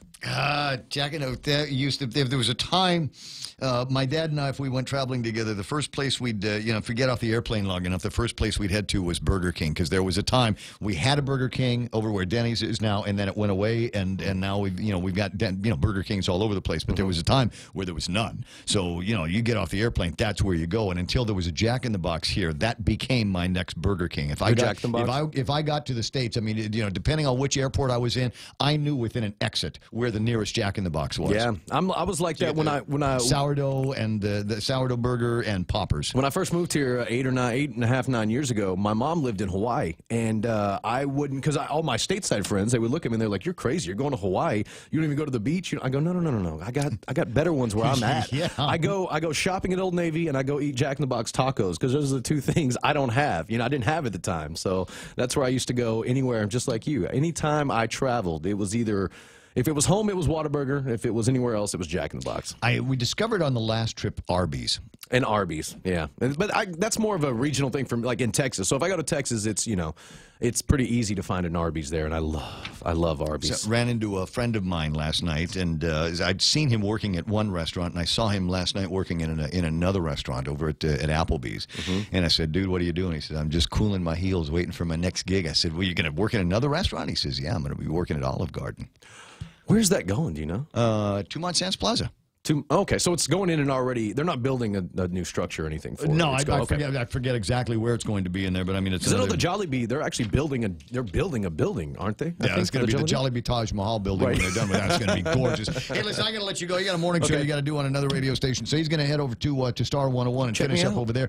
Yeah, you can. If I get boring or you know, if there's any more sexist comments like she was rode hard and put away wet, I mean, you might want to check out what he's up to over at that radio station, Star 101.1 FM. Headlines with Kevin Kerrigan, brought to you by Furniture Kathy Style, coming up next. From September 17 to September 19, 2018, the Archdiocese of Agana will be conducting settlement conferences with victims of clergy abuse. If you have a claim and want to meaningfully participate in the September settlement conferences, call Hope and Healing Guam at 1-888-649-5288 before August 1st, 2018. All conversations with Hope and Healing Guam are confidential. If you have filed a lawsuit against the Archdiocese, you are already included in this settlement process. Did you hear that Morrico Equipment on Ipoh Road in Tuning is now an employee-owned company? It's called an ESOP, or ESOP, which stands for Employee Stock Ownership Plan. Collectively, the employees now own Morrico Equipment. Morrico made this change in response to the U.S. military buildup on Guam to retain key employees and to recruit new ones. There's now strong motivation for employees as owners to take responsibility for their role in the company. If you're interested in talking to Morrico about future employment prospects, please apply through their webpage, morricoequipment.com.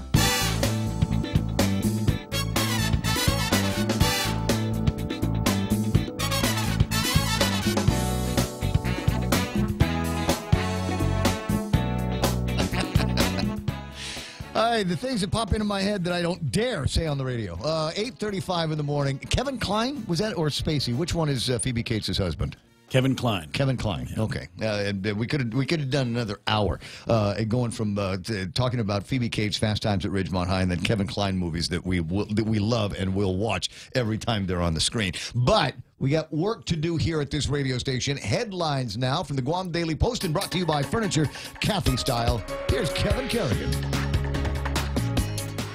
Half a day and good morning, Guam. And the headlines from the Daily Post this morning: a photo of a Navy sailor striking a meditative pose atop a Laddystone replica at San Ramon Falls touched off a debate on social media yesterday about whether doing so was culturally insensitive. Some said they weren't bothered by it. Others, including members of the activist group Save Ratidian, found it offensive, and they wrote to Rear Admiral Shoshana Chatfield yesterday to complain. Group's letter expresses concern that service members are apparently not provided with enough cultural awareness training to understand the significance of various cultural resources.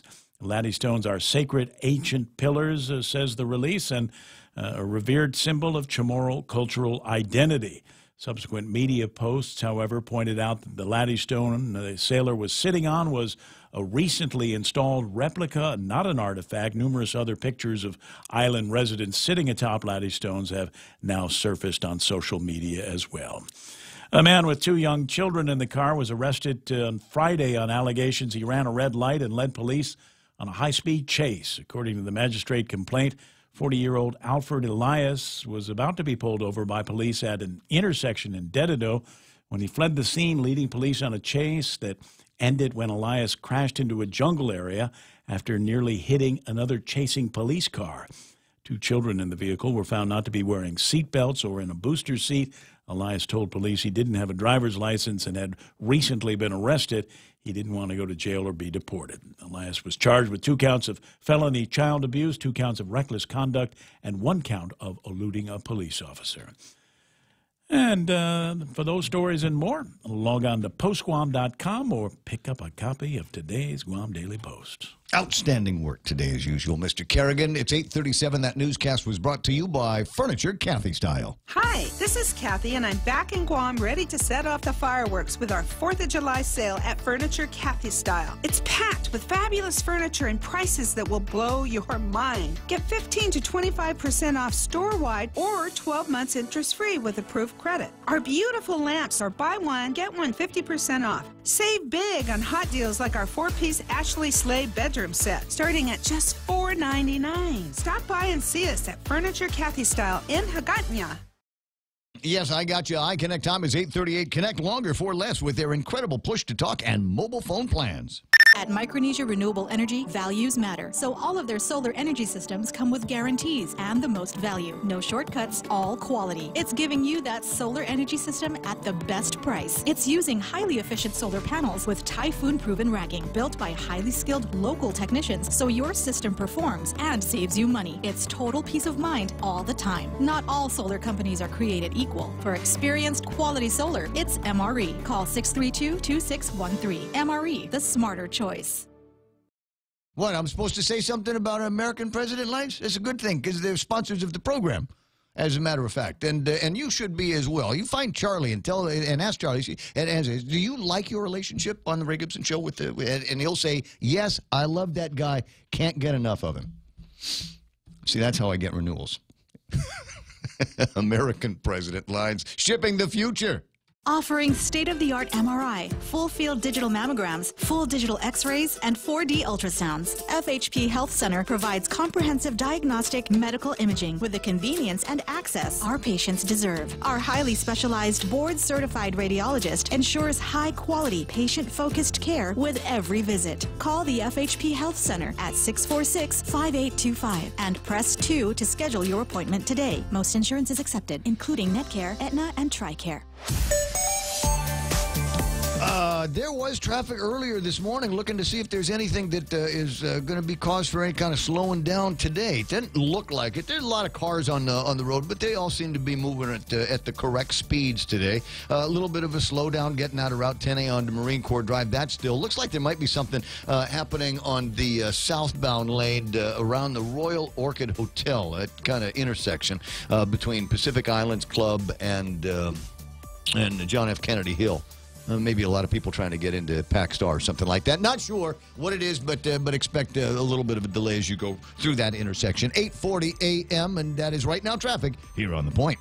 Howdy, folks. KFC's Colonel Sanders here. It's summer, and KFC has something extra special to spice it up with KFC's new Sriracha Extra Tasty Crispy Chicken. Yep, we kicked up our Pika Chicken a notch with Sriracha. It's spicy, tangy, and sweet. You've never had Sriracha like this before, so spice up your summer with KFC's new Sriracha Crispy Chicken. KFC, it's finger-licking good.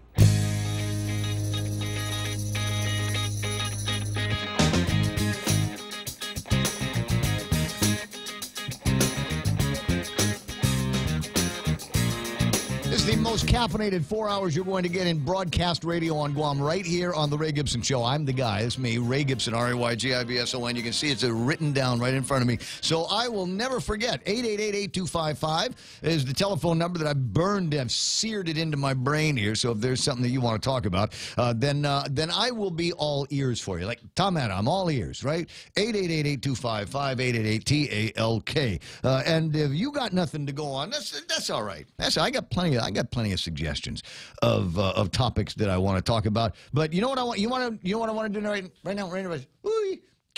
Hit me with the cheers thing if you can. Can we do that? The cheers? Cheers. Cheers. Me. Yes. Thank you. It feels good in my ears. Sometimes you want to go where everybody knows your name. glad you came. You wanna be where you can see our troubles are all the same. You wanna be where everybody knows your name. Yay! Janae Ogden is on to Facebook Live. I see Daryl Taggarty, Mark Mendiola, Laney, and Jeff Pleadwell is there. And, you know, we're talking about going out of your way to get something that you know is going to be good for you. The cheeseburgers at Jeff's, awesome to die for. My personal favorite, though, if I'm not cheeseburgering today, then I will indulge in the fried parrotfish that they have at his place. That is so good, and it's good for you. They fry it up healthier than anybody else does. Ed and Karen Untalan, I see Charlie Laron, Charlie Laron, Pat Bamba, as I said, Janae is there, and Debbie Ratuyan. Hey, Lala Leah is there. I just like saying her name. Lala, it's pretty in the face, but I also like to say her name. Jane Sasai, I see then is Lady D. Who says, I pray the senators have the courage to override the governor's veto of 262. Who else is there? Agnes Plemenko. Ken LG, who is continuing to bang the drum on his points on why the legislature ought to vote to support an increase in the hotel occupancy tax. I'm against that, but I'll listen to your arguments all day. Paris Mendiola Blas. I see Letitia Lujan. And who else is there? Jan Mabini, Darlene Blas. You kiss the old man for me. Beck Salazar, J.J. Mack, Ray Souza listening online, and Jody Duenas, Rachel Lynn Santos. And Rachel Lynn Santos Camacho is on. And that one is going to get a thumbs up from me. Definitely. Who else? Keith Dixon, Renee Lau, Vala and Andrew Santos Crisostomo, Vicky Cordova, Eunice Mendiola. Wow, this is everywhere. Who is not on this list? I see Terry DeBold is there. Rico Blancafor. Good to have you guys. It's always fun to make new friends and always fun to share the good times. So you're welcome. 888-8255 to share the good times. Here are the numbers as we have them. You got your people over at GVB and GHRA who say a combined increase to the hotel occupancy tax and business privilege tax, they've done research, could cause Guam to lose approximately $201, maybe up to $524 million a year in visitor spending just in its first 5 years of implementation. Other numbers they looked at, the loss of visitor spending will lead to a decrease of $40.3 million to $105 million worth of total wages and salaries for local residents. On average, 200 to 523 fewer jobs will be supported by Guam's visitor industry. And due to decreased visitor spending, Guam is estimated to realize a loss of between $23.4 million, maybe up to $59.1 million worth of tax revenues in the first 5 years, excluding the impact of the tax revenue that would be generated as a result of the tax increases. Are there other numbers? It's possible. You take a look at it. The decline in Japanese travel here on Guam.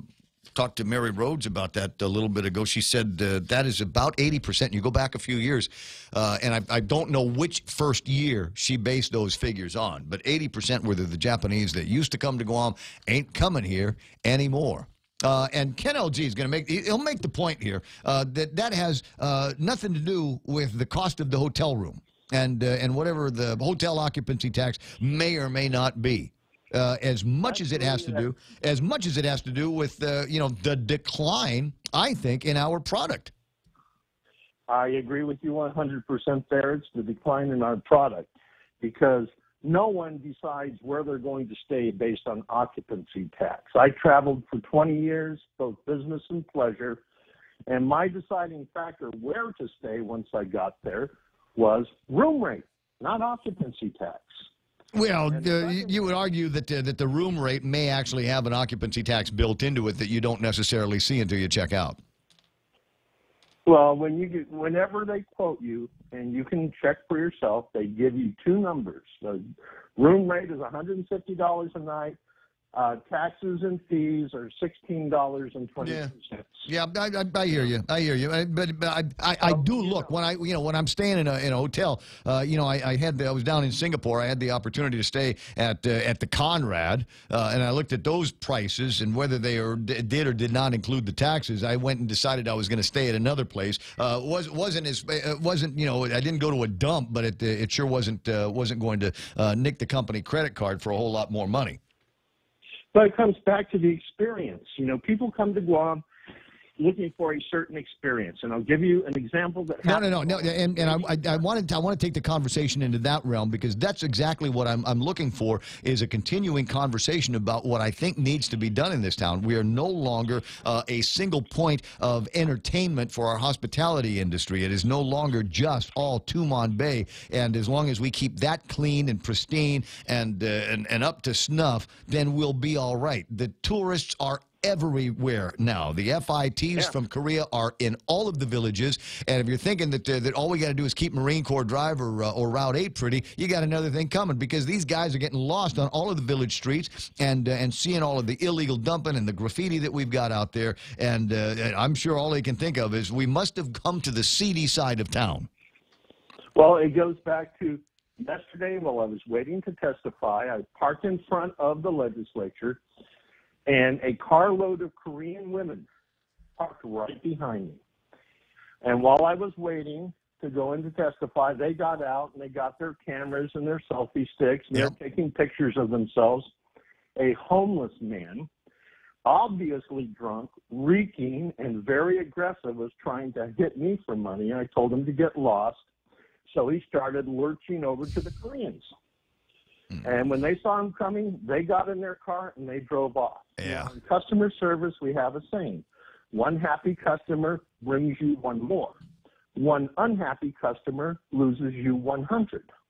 There's 400 people who are going to hear this story about a drunk, homeless person trying to extort them for money. Yeah, and there's a spot right across the church, and there's a place right across the church in Tumon that every time I pass by, there are all kinds of drunk, homeless people hanging out, making a nuisance of themselves, and in the very least, just looking intimidating.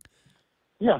Then we look at the trash problems, and like I talked to earlier about two major tourist destinations for package, for Japanese, for Koreans, and for the free independent travelers are Agana Marina. Agate Marina and Gerberville. They're terrible. You know, you would think that since there's thousands of tourists going through these places on a weekly basis, we would do something to spruce it up. But like you said, no, that's DBW. That's commercial port. Well, commercial port and DBW aren't in the tourism business. That's why the hotel, the visitor bureau industry needs to adopt and take care of these places, or they need to increase the tax so that the government can take care of these places. Well, the which point improves the experience, right? And the point will be made, and I think that it should be that the port is in the tourism business, and if they're going to be handling the Agate Marina and the boat basin, if that's going to be where they're conducting their business under the auspices, if you will, of it being a marine interest, then they have to recognize that they're in the hospitality industry, just like everybody else is. And they need to start acting like it. And if that means that we're going to be, here's the idea. Let's do Hotel Wharf down in at the port and turn it into some kind of splashy place for these cruise lines to come in. But that's not the nature of the port business. So if it's not the nature of the port business, then maybe we need to give it to somebody else and let them handle it, like GVB. Leave GVB in charge of the Agate boat base or Agate Marina and the boat basing. Yeah, have them put a bathroom at Plaza de España, because one of the questions those tourists asked me was where they could go to the bathroom. I pointed them at the legislature. Yeah, it's been an issue. We were turning it into a major tourist destination. Let's give them a place to go to the bathroom. Yeah, I hear you. But I don't want to do that with necessarily with an increase in the hospitality taxes. I think that's something that we ought to be able to do, kind of on our own. Where are we going to get the money for it? That's our largest industry. You know what? We're going to get the money by not spending so much of it. That's where we get the money. We get the money from not wasting it on personnel and holidays that we don't need. What we're talking about here is needs to be the priorities in the government of Guam, and I don't want to see anybody have to pay any additional taxes, especially taxes. And you and I are going to disagree on this all day long, so we might as well get to the point where we say agree to disagree. The increase in the taxes is going to have, I think, a detrimental effect on the hospitality industry, and the people that work in that hospitality industry are the ones that are going to be suffering because the government of Guam is not going to want to change its decades-old habit of spending themselves into a deficit. Well, you and I actually agree on this. Okay. And because if you look at my testimony on 315, you'll see that you and I agree on this. And on top of that, I think they need to sustain the rollback of the sales taxes, because that's just giving a drug addict more drugs. yes, and to that point, I'm going to let you run. You and I are on the same page there. We just got to. I worry about what's going to happen in 9 minutes over at the legislature, and we were talking about the 11 at the legislature that voted for the repeal of this legislation, and I hope that all 11 of them are capable of maintaining their backbone here, and that they are Tom Atta, Frank Uggan, Jim Espeldon, Fernando Esteves, Regine Lee, Telena Nelson, Dennis Rodriguez, Joe St. Augustin, Mike St. Nicholas, Therese Terlahi, and Mary Torres. You're going to be given a chance to either override the veto or sustain that veto from the governor's office. And as I said, 11 in, there ought to be 11 out. Otherwise, there is going to be hell to pay at the ballot. I agree with you on that. I'll talk to you pretty soon, Ken. Have a fantastical morning. Hey, birthday boy. Bob. Sir. Bob Kelly. Here I am. Happy birthday. Oh, it's not Bob? It's not my birthday, but I'll take it anyhow, Ray. Oh, it's the other Bob. Bob Klitsky. What are you doing there? Well, I listened to your last caller, and I think I've discovered a teachable moment, Ray. It's Teachable Moment Tuesday. Yeah. Every Tuesday should be Teachable Moment Tuesday. Let's hear it. Yeah, so a fundamental rule of economics. If you want more of something, subsidize it. If you want less of something, tax it. If you want fewer visitors coming to the island, tax it. And the more tax you put on it, the fewer visitors that will come. As a general rule, other things being equal, the higher the price, the less competitive edge a business has. So we're in competition with a lot of other places that appeal to the same market that we do. Yep. So by increasing the price of accommodations here, whether you call it a tax or whatever you call it, we lessen our competitive edge at a time when we lost a substantial chunk of the Japanese market. So rather than tax, increase the tax on what is our major business or our major industry here, I would say we ought to be thinking about lowering the tax and picking up on what you said a few minutes ago about old habits, how the government is always run. A question that I think needs to be answered is, would we be better off doing away with the hotel occupancy tax and doing away with the Guam Visitors Bureau? Would a lower room rate be just as adequate to promote our island as the money that we pour into GVB, which we know on many occasions is wasted? So that's kind of my teachable moment. You don't make things better by increasing the taxes on them. Well, I would challenge you, because I know you've sat in the hearings, but give me an example of what you think is waste and spoilage over at the Visitors Bureau. I just, for fairness' sake. Okay, well, I haven't followed it as closely as I did before, but as far as the legislature is concerned, the committee that has jurisdiction over tourism has always been a prize, because the committee chairman is always invited on the various junkets. Junket! Yeah. As an example, a few years ago, we had a senator. You know how senators are usually listed as D or R, depending on their party. I thought the D stood for dumbass. I'm sorry. Okay. Well, we're close on that one, too, right? And the village of the senator is also listed. So, Robert Klitsky, R, Jigo, whatever. Well, we had one once upon a time, Tina Rose Munya Barnes, D, Moscow, because she had to go all the way to Moscow to figure out how we could increase tourism on the island. So there was a story in the paper not long ago about how the Visitors Bureau spent a lot of money fetting some monoculous from the Japan tourist industry. Maybe these things work, maybe they don't. But, you know, I didn't go out there, but the longer I think about it, the more I like the way people work their minds in Missouri. Show me. Show me. Well, and that's what I've been pressing guys when they start talking about tax increases and all of that. I said, no, you show me that you can live in a diet. You put yourself on a diet. You restrict your intake on expenditures. Then maybe we can talk about taking more money out of my pocket. In the meantime, hands off. Until you can show me that you're capable of making these changes.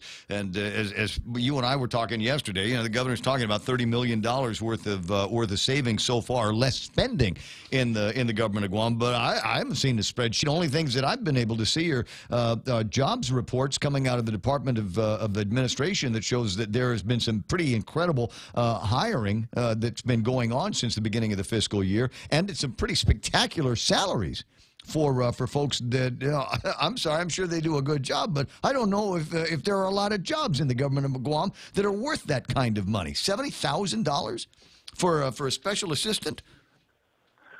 Well, a campaign for senator doesn't come cheap, Ray. No, apparently not. But one pithy. You wouldn't expect someone to finance it out of his own pocket, would you? Oh, of course not. Of course not. Fundraise? Forget that's for the next guy. But the question, the pithy statement that I wanted to leave is, the same people that have no problem looking at sin taxes and say, if we make cigarettes more expensive, fewer people will smoke them. So we'll put a sin tax on that. And it's the same logic and it's the same moral, what's the word here? I'm going to forget, but it's a moral consistency that they've got to recognize. If you want to curb a bad habit, you tax it. If you want to curb people coming to Guam and staying in our hotels, let's tax them more. It's the same concept, and as I said, if you've got any kind of moral consistency, you should be able to see it. You should be able to see it happening. Hey, dude, I got to run. I'll talk to you pretty soon. Sure, Ray. All right, we'll have practice later on for riding the Ray Gibson Bob Klitsky trolley in the Liberation Parade. Hey, look at it. It's 9 o'clock already. The radio station is KUSG Hagana. We're 93.3. The Point. Ray Gibson Show will continue on the other side of Fox News Live.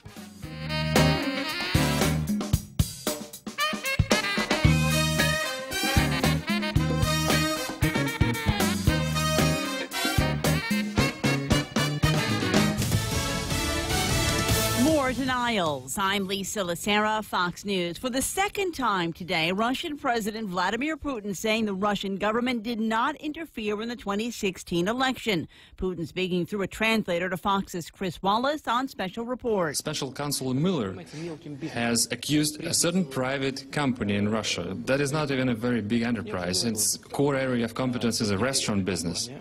And now, this company hired American lawyers and defending its integrity and reputation in an American court.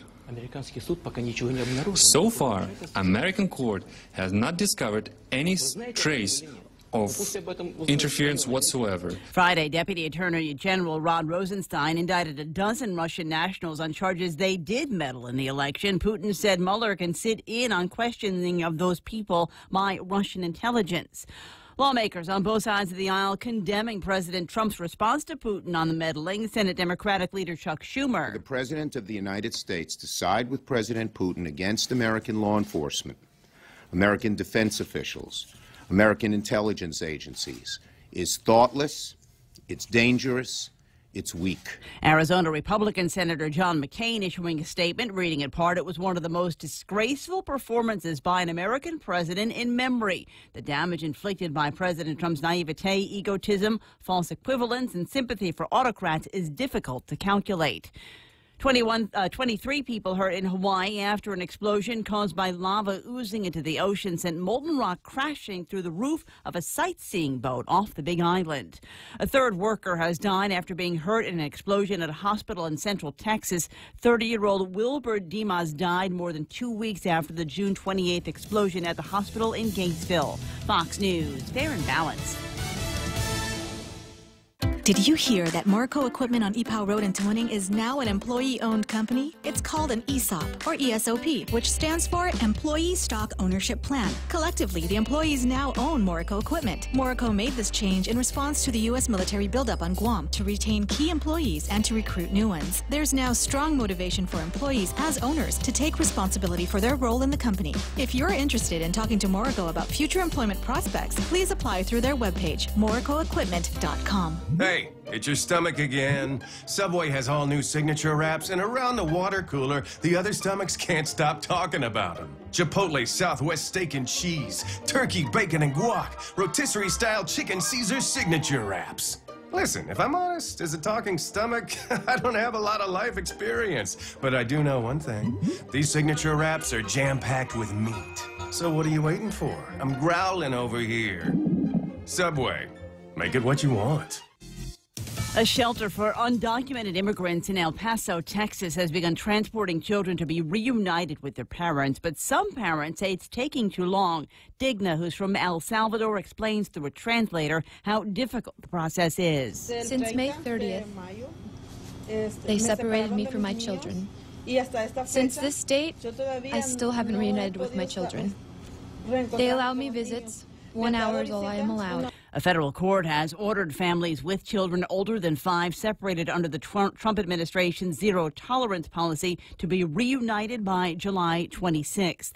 A Thai cave rescue diver considering legal action against tech billionaire Elon Musk over a tweet. A British diver who helped in the Thai cave rescue of 12 boys and their soccer coach may sue SpaceX and Tesla CEO Elon Musk after the tech billionaire seemed to accuse him of being a pedophile. Musk developed a mini submarine device as a potential method of saving the team from the flooded cave. Explorer Vern Unsworth called the vessel a PR stunt, saying it had absolutely no chance of working.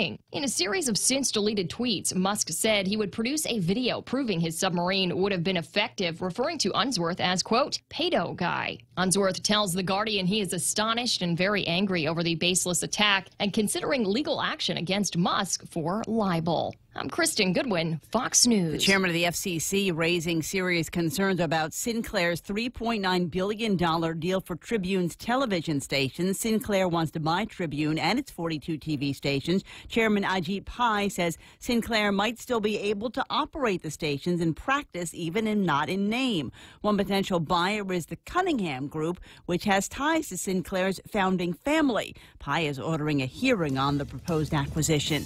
Lisa Lacera, Fox News Radio.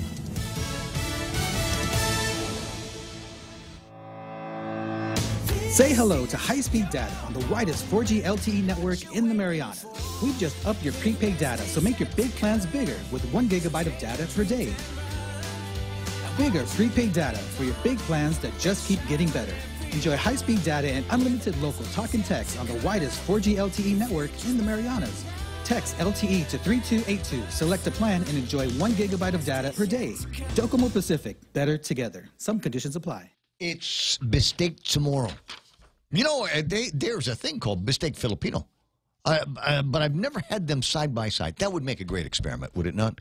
So we go to King's and say, give me a Bistec Chamorro, and then have one of the Filipino waiters or cooks in the back is going to make me a Bistec Filipino. And we'll have them side by side and see what the difference is. Because, you know, there are other things. Like we have calamansi here. But if you're in the Philippines, it's calamansi. And here we drink tuba, and in the Philippines, they drink tuba. Right? It's the same, but it's different. So you might vive la différence today for lunch at King's. And if you don't want Bistec Chamorro or Bistec Filipino, ask them about the Pick 2 or Pick 3 combo. That's what's happening for lunch today at King's. Family Finance has been serving the people of Guam since 1959, and they'll continue to be there for you in the years to come. Whether you're looking to get a personal loan for that summer vacation or paying off those long overdue bills, Family Finance has got you covered. Apply for a personal loan from $1,000 up to $3,500 by calling Family Finance in Hagåtña at 475-4545, Upper Tuon 647-5626, or in Dededo 633-4473. Family Finance has been serving the people of Guam since 1959. Portions of the program also brought to you by APL. That's short for American President Lines. APL is shipping the future. Future.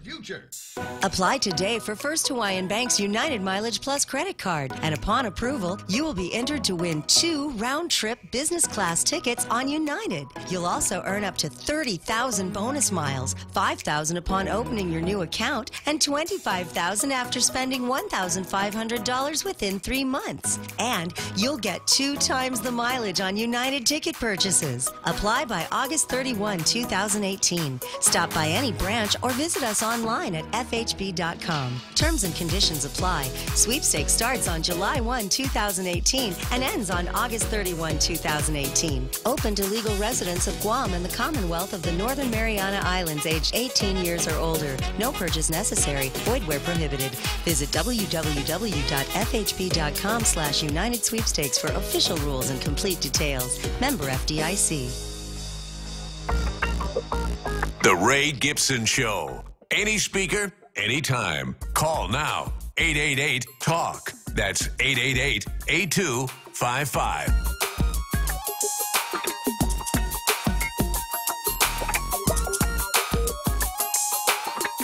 That's my rolling in a 5.0 beat in the background, yo. It's funny when I talk like that, right?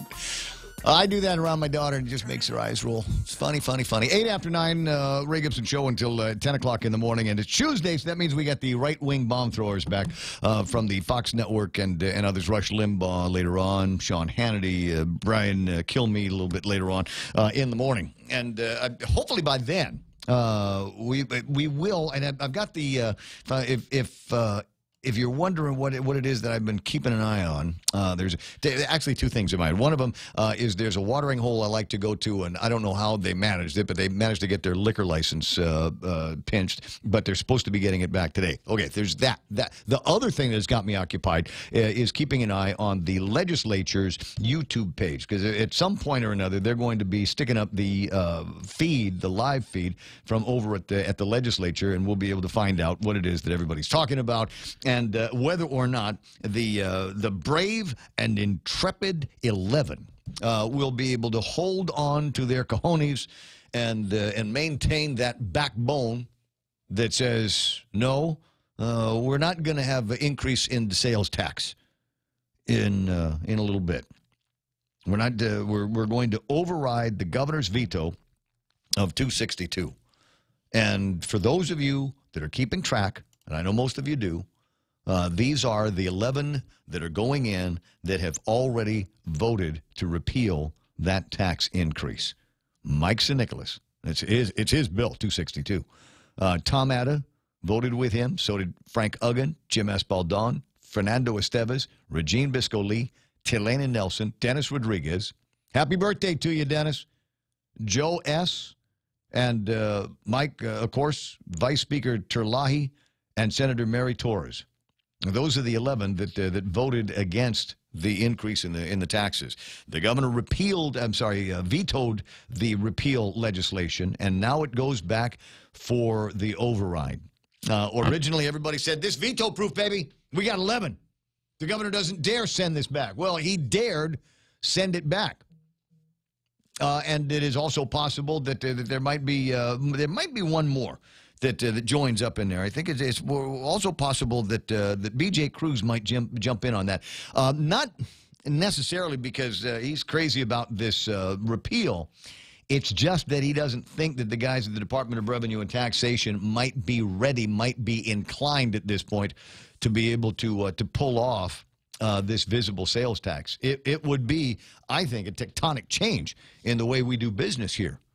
All of a sudden, you go to the store, and there's the price. This is the price we marked for this. Here's the widget. I'm holding in my hand a widget. This is a $2 widget. But after we put the tax in there, it'll be $2.06. This is now a $2.06 widget. And you'll be able to see the tax that goes onto it. Right now, there is a tax, a 5% business privilege tax in there, but you don't see it. The only way that you would know that there was something going on was when you went to the store 3 months ago and bought this widget for $1.75, and now it's $2. And they're going to say, but you go, why? How come it's up that high? And they'll say, because we increased the tax. And then you said, but we only increased it by a little bit. How come it went up by a whole quarter? What kind of calculator are you using back there? And long and short of it is, no matter what happens over at the legislature, no matter what happens over at the governor's office, the prices that we have right now, I think, are the prices that we are stuck with. This is now the going rate for the widget. Now, it's $2, no matter what. The governor can do whatever he wants to. Legislature can do whatever they want to. But the businesses will go, hey, you know, we sold the thing at $1.75. We raised it to $2, and we still sold them. So I guess the market will support a $2 widget, because that's the way business works. And it's not good or bad. It just is. That's all the way it works. But I don't know. I got my fingers crossed that there won't be too much bamboozling going on over at the legislature. I don't think they need to have any kind of public hearing on it. We've been through this. And in fact, last night's hearing on a couple of measures over at the legislature, 314 and 15, or 315 and 6. I can't remember what the numbers are. Of the legislation. There are two of them. One of them which would take the business privilege tax to 5.5%, and another that would increase the hotel occupancy tax from 11% to 16%. And the total cumulative effect on anybody that comes to Guam from off island is everything here is going to cost them more. And I think we've spent a lot of time talking about whether that's good or bad. Psst, it's bad. So I don't want to go over that anymore. So what will we go over? You know, I talked about bamboozling. This is why, guys, we need to have a free and active press in this town. So was it yesterday? I was looking over the headlines from the Guam Daily Post, and one of the headlines in the Guam Daily Post was that this idea that there is an electrical panel. I mean, it just feels so disingenuous, if you ask me. There's an electrical panel at Guam Memorial Hospital. And if you talk to the people at GMH, they will tell you about a report that they got from their electrical consultant that said that this electrical panel is on the verge of breaking down. It's on the verge of failure. And there's no backup. You know, it's not like you can just kind of go in there and rig up another panel to bring in electricity in and then feed it out to all the different circuits at Guam Memorial Hospital. If this thing fails, the hospital is dead. It is the actual lifeblood. It is the heartbeat of Guam Memorial Hospital. And according to them and their consultant report, it is in imminent danger of failure. Right? Well, the guys over at GPA go in there and they take a look at it and they say, you know, maybe some Armorall, and we'll go in and vacuum out some of the dust. We'll tighten up a few of these hotspot connectors. We'll go in and do that. $1,700, we ought to be able to take care of this. $6 million in order to repair/replace the panel that is in imminent danger of failure at Guam Memorial Hospital. And God help us, what are we going to do? We got all those beds, all those babies, all those patients. What would we do if we had to evacuate them in a hurry from Guam Memorial Hospital? And as it turns out, the report from the consultant was apparently written in 2012. This has got an incredible Al Gore feel to it, if you ask me. You remember when Al Gore, Inconvenient Truth, oh my God, if we don't do something now, then we're going to lose all of the snow in Antarctica. And all of the penguins will die, and all of the polar bears will die, and the little baby seals with their cute little baby seal eyes, they're all going to die. Matai, different too. It's free meat, man. Are you hearing the siren? I am, yes. My ride is here. Nice. So, and you know what didn't happen? The Arctic didn't melt. And all of the polar bears and the penguins, and they didn't go away. No, but they did have an iceberg the size of Connecticut calve off the Antarctic ice shelf. But there's nothing saying that that's just not a regular event. How do we know? Because we've only had people up there for a little bit. Yeah. And I mean, literally in the last couple of 100 years, when people got to a point where they weren't afraid of trying to get to the South or the North Pole. Right. So this is the kind of thing that may actually happen all the time. We don't have cameras on what is incidentally among some of the biggest pieces of the planet that we've got over at the frozen poles. Fact of the matter is, nature is regenerative in every form, whether it be animal, planet, whatever. Yeah. That's just how it works. Where are we going? Are we? Is it on YouTube now? Because Shelley's. I'm getting a note from Shelley that says I got to be watching YouTube. Let me just refresh the YouTube here and see what they got. Trust me, kids, I'm gonna be more entertaining than anything happening over at the legislature. But I'm not getting a live feed from them. Is there a live thing going on now? There should be. They're in session. It was an emergency session. Yeah, I know. I read the thing, but what button do I press if they're live? Okay. I see it. Okay. Okay, so all I got is the screensaver. Can we put this up and see if they're playing some more music in the background? They got nothing. They got nothing playing in the background. Yeah, okay, well, so we'll keep an eye on this. They should be going live here in a couple of minutes, and if there's anything that looks like fireworks, I'll be sure to pass that along to you. Oh, there's Telena. She's going to talk. Okay, on it. Good afternoon. It is now 5:33 p.m. and this confirmation hearing is called to order. Oh, in accordance with the Open Government Law. Turn it off because it's just reminding. Every time I hear her time, it's just going to remind me how I'm stupid. This is a pre-recorded thing. Time warp. We do that. Hi, my name is Ray. I don't know how the computer works. I just press buttons until I think I got my hands on something. Where's somebody? Shelley, send me the live link. Would you send me a link from your WhatsApp, and then I'll just click on the link and I'll be able to go live. Because otherwise, I have no idea what in heavens I'm doing. So just let it go like that. So what was I talking about? The Al Gore, the nature of the Al Gore announcement that we're going to have an imminent failure and an imminent breakdown of the thing. And I'm not hearing anybody apologizing for misleading us. Well, why would they apologize? They really made tons of money. No, they haven't made any. I don't know who's making any money on scaring the hell out of the people. Al Gore made quite a bit. No, not him. I'm talking about the people that are running around telling us that we've got this failure, imminent failure. Well, it's been 6 years, and it has not failed in those 6 years. Right. So I don't know. Either you are trying to bamboozle us, or you need a new consultant. It's quite possible. Because the guy told you 6 years ago for $6 million, I'll replace that, and because it's going to fail any second now, and it didn't. Oh, yeah. But the other question is, despite the diversionary tactics that we are talking about here, there's two things that, okay, they're not on yet, is what she's saying. Well, you told me I should be watching it, so I thought maybe there was already some kind of fireworks that was going on down there. So send me the link when it comes up, because otherwise I won't be able to find it. Yeah, I talk to my sister like that when she lets me. My big sister. 9:19 in the morning. But number one, they didn't tell us that it was an ancient report. Number two, it's not in danger of imminent failure, according to the guys over at the Guam Power Authority. But I'm going back 6 years. I don't remember in 2012. And I was working in 2012. I was riding a microphone just like this in 2000. I don't ever remember them saying in 2012 that they got a report from a consultant and their system was about to fry. I never got that. So how long have they been sitting on this potential bad news? And if you look in 2012, I'm sure we'll be able to find adequate indicate. In fact, the March, I gotta check. But I'm sure that we will see adequate evidence of Guam Memorial Hospital being in a hurting situation financially at some point in 2012. And if they didn't use it for dramatic effect then, if they didn't use it for shock and awe back then they missed an opportunity, right? Just saying. They could have used it back then. I mean, they could have used it like they parked a hearse in front of GMH and say, hey, listen, we got this thing from our guy. And he says it's going to go any minute now. We need $6 million immediately. On top of that, if you're going to give us $6 million, why don't you give us another $25 million to help pay some of the old bills? Right? But I don't remember them doing that. Maybe Tom does. Tom's got a better memory than me. Good morning, Tomas.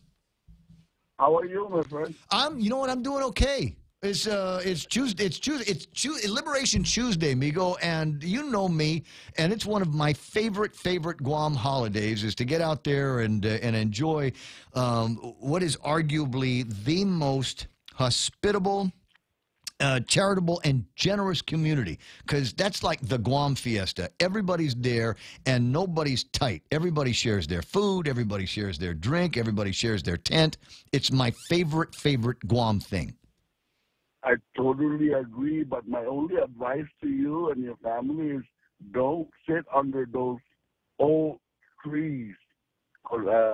branch might fall down and hit you guys. I remember a couple of years ago there was a lady that lost her life. There was a piece of a tree that fell down on her, and it killed her. It certainly put a pall on what was otherwise a terrific set of festivities. And then there was a couple of years ago, you think about the tragedies that go along with our celebration. You remember B-52 took off and for a flyby and never made it down. Lost an entire crew. Yeah, it's very tempting because it's a shady spot, but it's kind of dangerous.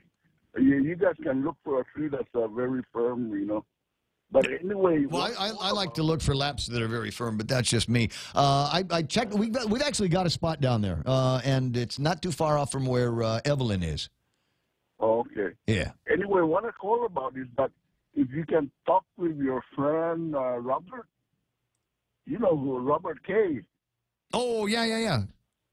If you can talk with him when you get a chance and ask him if he's familiar with the Sherman Antitrust Act, it has to do with price fixing. Mm-hmm. I still believe that our gas stations here are fixing the price between them and the seller, or just between them and the distributor of the fuel, because somehow when one gas station raises the price, the others raise the price immediately. And price fixing is against the Sherman Antitrust Act. It's a federal statute that applies to the territories also. I'm positive that it applies, and I'm also positive that my JD pal is beyond familiar with the Sherman Antitrust Act. The next time I get him near a radio, then I'll be sure to ask him to elaborate on that and see if he suggests or see if he finds anything that looks like a violation of the Sherman Antitrust Act as it applies to Guam. I could be mistaken, but when I was living in the States for almost 20 years, I have never seen gas stations where one price raised the price, the others raised it immediately also. Well, yeah, but you got to remember though, and I'm not a fan of that practice.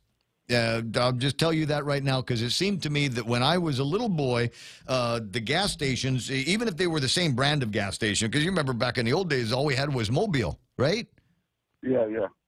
And so, there were different prices at the different, I seem to recall different prices at the different Mobile stations depending on where you were on Guam. You can go to one service station here on the O'Brien Drive, or not O'Brien Drive, what's the one? It's Ellen, Cantantasi, number 4, right? The old cruise service station. Or you could go to, what was it, Metca's up on Route 8, or you could go by, who's the one, Limtialco's down in Anigua? Yeah. And they were different prices, right? Yeah. That's the way I remember it from back in the old days. But, we're in this little tiny market now.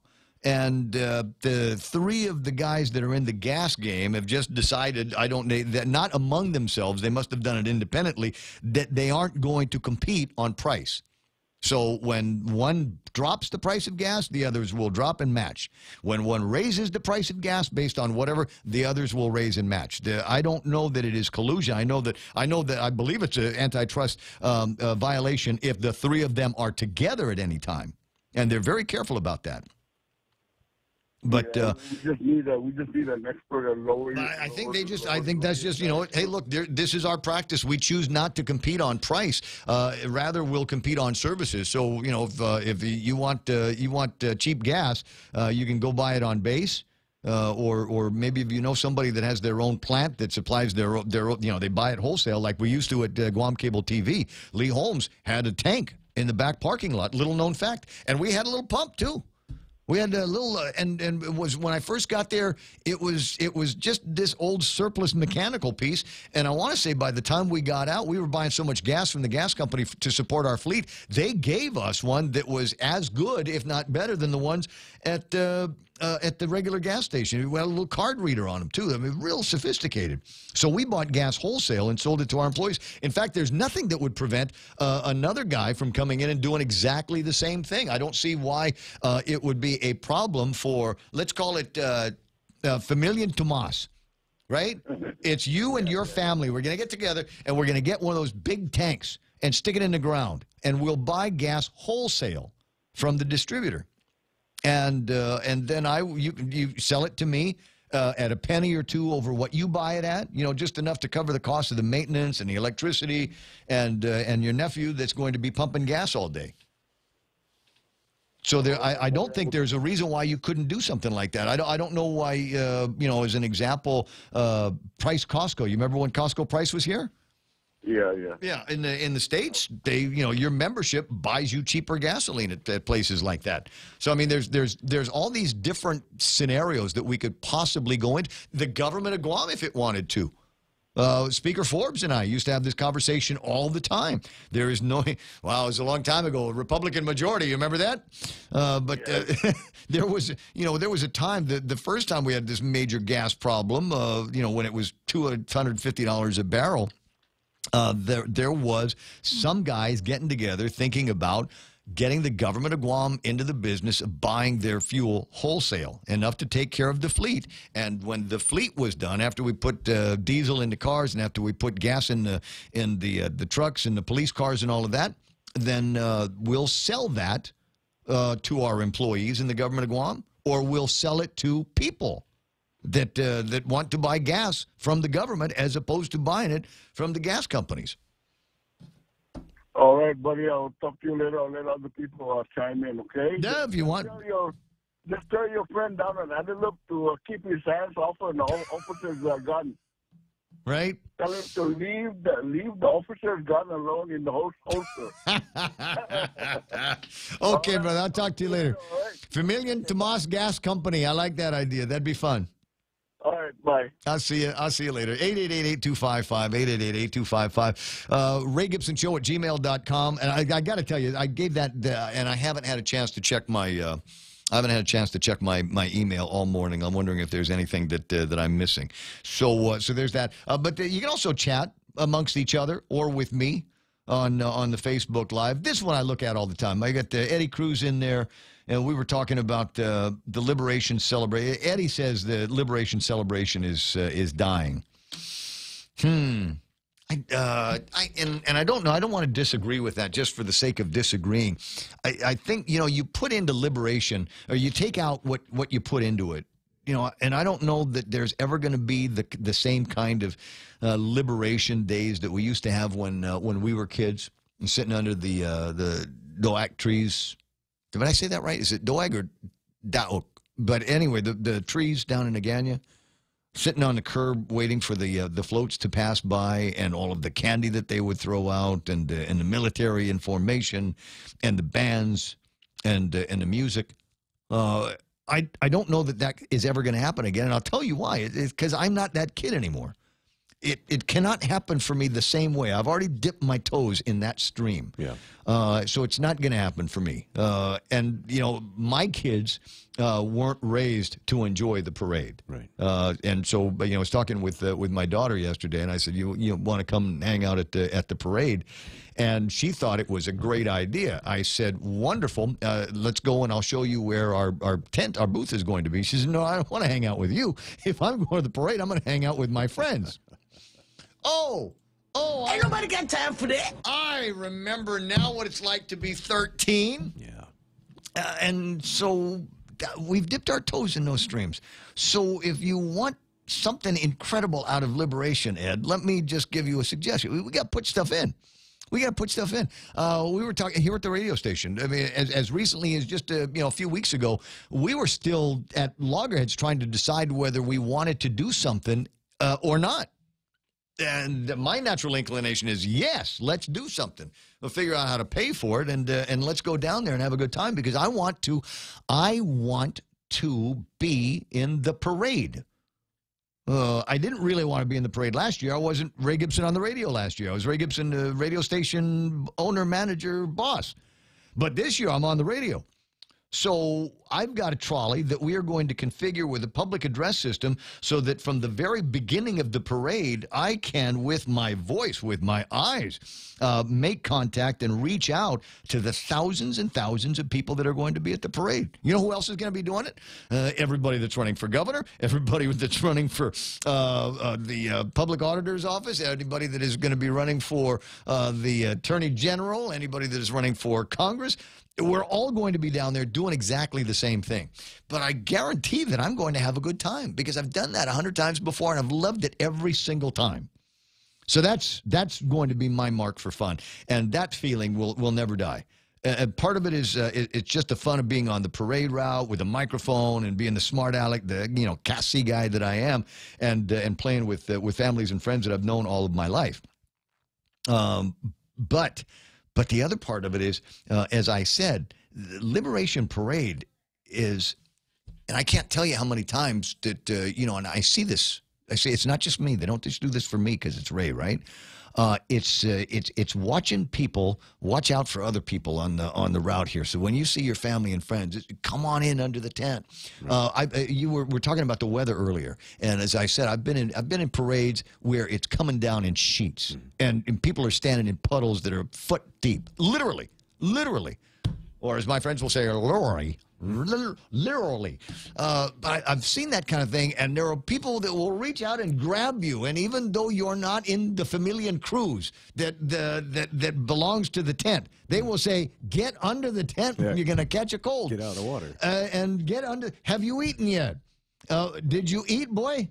And it doesn't matter what the answer is. There's the table. Get food. Somebody's with a plate. Would you like? Hey, do you want a beer? And you say, I'm only 15. Never mind. Do you want a beer? Just this right there in the blue cooler. The most hospitable. There's nothing more Guam than that, if you ask me. So I don't think it's dying. I think there are some people that maybe expectations need to be worked out, but I don't think it's dying. And I hope there's ample evidence that will prove me right. Here's the thing. What's the thing? It is within our power to make it what it will be. Yeah. Yeah, and I'm already of the idea that I'm going to have a good time. Carlos Roman, always look for the closest Liberation Day celebration stateside. Virginia has a good one. Where have I been? I've been off island for a liberation or two in my life, and I remember, where was I? At an Eagle Lodge up in Washington State. Oh, wow, okay. And the Chamorro Club got together, and obviously it's a big deal. So that's everybody got together. But it didn't make any difference that we were in an Eagle Lodge in Washington State celebrating liberation and not on the parade route celebrating liberation. It was the same kind of people with the same words and the same accents and the smell. Somebody had smuggled in some betel nut, and we had Keligwin Bonado, but it wasn't from the deer from Guam. It was from a deer that had been in the hills of Tacoma a week before, but somebody went and hunted it and got it for us. So you got all of that stuff. It's the tradition. It's the legion and the legend, and you don't have to be on the parade route to enjoy that special spirit of I don't know. Home is the word that I'll use.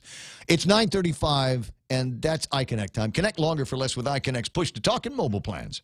Hi, this is Kathy, and I'm back in Guam ready to set off the fireworks with our 4th of July sale at Furniture Kathy Style. It's packed with fabulous furniture and prices that will blow your mind. Get 15 to 25% off store-wide or 12 months interest-free with approved credit. Our beautiful lamps are buy one, get one 50% off. Save big on hot deals like our 4-piece Ashley Sleigh bedroom set, starting at just $4.99. Stop by and see us at Furniture Kathy Style in Hagåtña.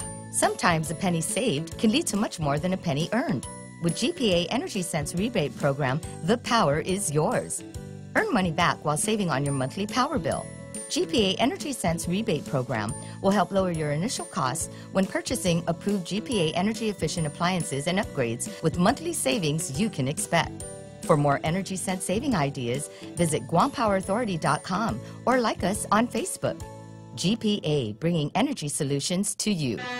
Here at APL, our core values give the company its heart and soul. Whether it's connecting your business with our global network through our newly enhanced service or investing our efforts into giving back to the community, APL is committed to serving you. We humbly honor the opportunity to find innovative solutions for you and your business. To learn more about our enhanced service, call 588-4651 or visit www.apl.com/Guam for more details. The Extra Point with Jerry Roberts of Guam Training every morning on The Ray Gibson Show. Have you failed much in your life? Have jobs, businesses, investments, or relationships ever turned upside down for you? I'm Jerry Roberts, and at 7:20 a.m. on The Ray Gibson Show, we'll take another look at maybe how we should look at things when things don't go the way we want them to go. You can find daily transcripts of The Extra Point by Jerry Roberts at GuamTraining.com. Tune in every weekday morning at 7:20 for The Extra Point with Jerry Roberts on The Ray Gibson Show on 93.3 The Point.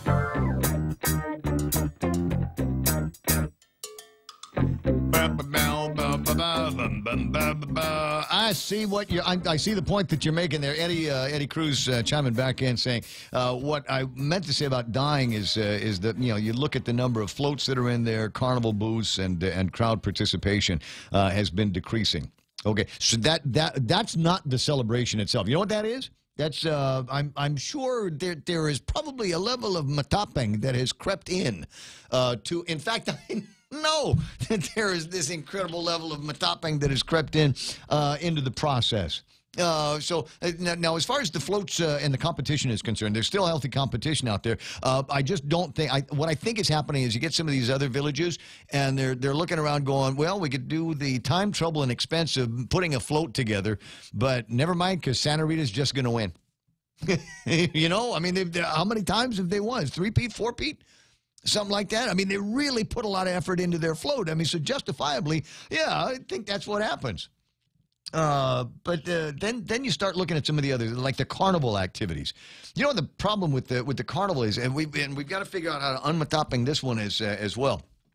And you know me, I've told you this 100 times.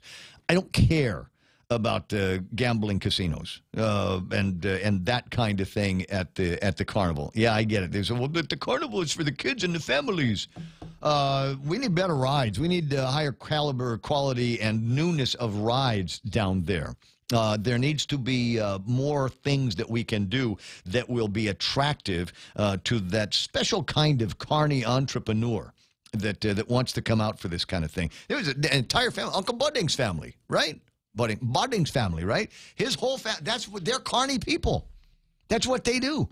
So if you want to find out, you want to talk about why there's not a whole lot of participation from the carnival booths, talk to them. They'll tell you why.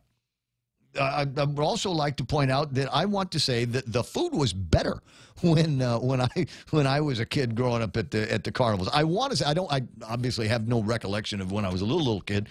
It seems to me as a hot dog or a hamburger or something like that and a soda was the caliber of food that we'd got. But, all things being equal, it seems to me that Shelley and I were able to walk from Grandma's house across the street from Mariana Sales across Marine Drive to where the carnival was. And folks would give us, Mom would give Shelley $10, all right, make sure your brother eats. And that's how we did Liberation. You could survive Liberation Carnival back in those days for $5 a head. Now $5 won't get you a glass of water anymore. So I think that's part of it as well. It's just the prices have gone up, and I think they've made it so.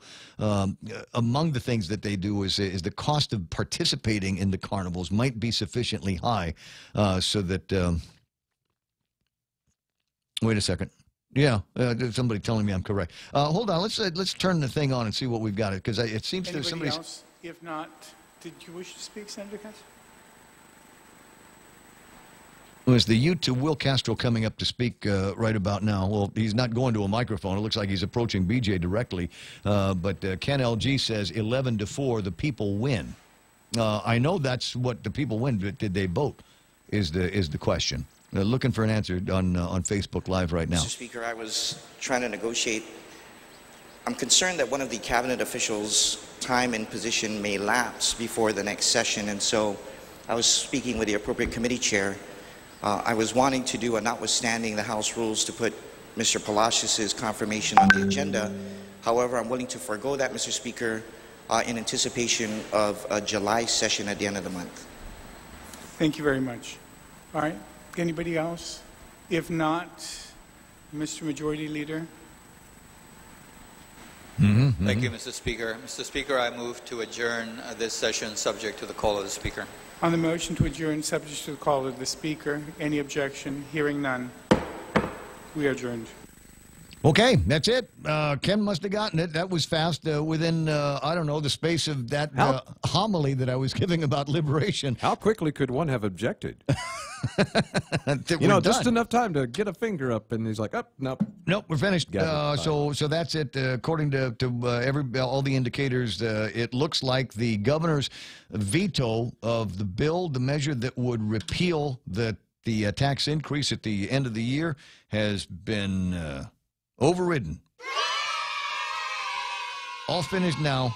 So there it is. If I'm reading everything right, 11-4. When Ken Leunguro says the people win, that means that we're not going to be saddled with the increasing debt to the government of Guam. Doesn't mean that we're out of the woods yet. They're going to start crowing any minute now. I'll bet you this is the way it worked over at the drama department over at the governor's office. I'll bet they got 2 press releases, right? I bet they had prepared 2 press releases, depending on which way the legislature acted. Right? You're looking at it now. Is it going off? Are we already getting them from the sales? From Kevin Kerrigan, here's the headline: Sales tax repeal veto overridden, 11-4. Voting in favor. The same 7 who voted to repeal the sales tax voted to override the governor's override the governor's veto. So there it is. We'll go over with all of the names here in just a little bit, but that's it. That's the good news. All right. Bad news is, don't forget, they had a public hearing yesterday on 2 measures that would increase the BPT to 5.5%, and another one that would increase the hotel occupancy tax by what is it, from 11 to 16%.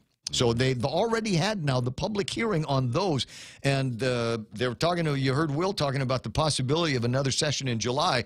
And if they're going to move, they're going to have to move quickly to replace the money that they would have gotten in the sales tax increase had that gone into effect. So we're not out of the woods. It's not like the legislature is done. It's not like at the end of it, BJ says, well, that's it for the 34th Guam legislature. Thank you all for coming. Drive carefully and good night. There's more to do. Your wallet is not safe just yet. So we're about to get probably a press release from the governor's office talking about how many police and fire stations are going to have to shut down and how many ambulances they'll take off the streets and all of these other things that they did, by the way, what, 3 months ago? Yeah. It's scare tactics unless they do that.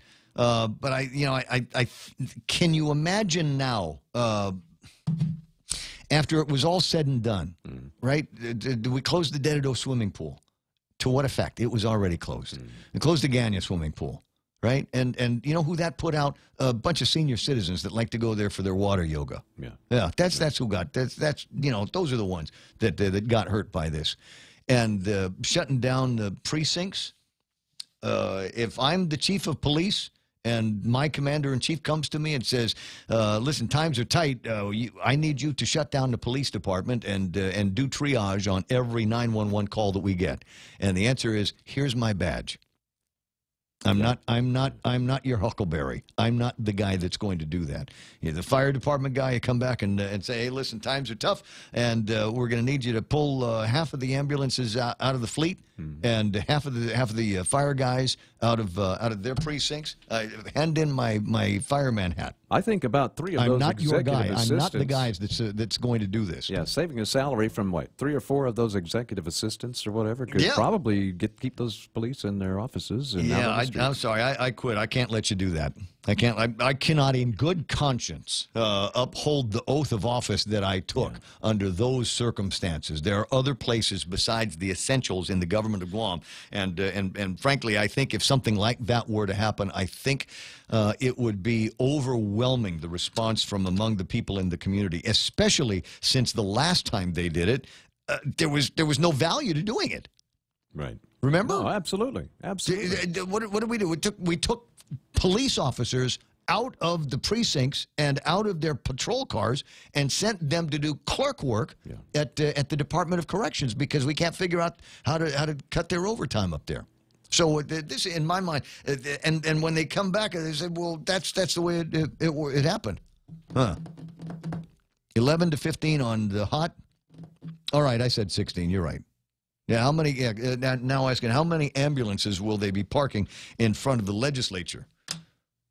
Dump the political appointees, assistants, deputy whatevers, take back all the cars except emergency cars, and all of that. So look, you know how this is going to play out now. You can see already. Based on what has happened before, what they're going to be doing now. So watch out for the scare tactic emails that are going to be going out.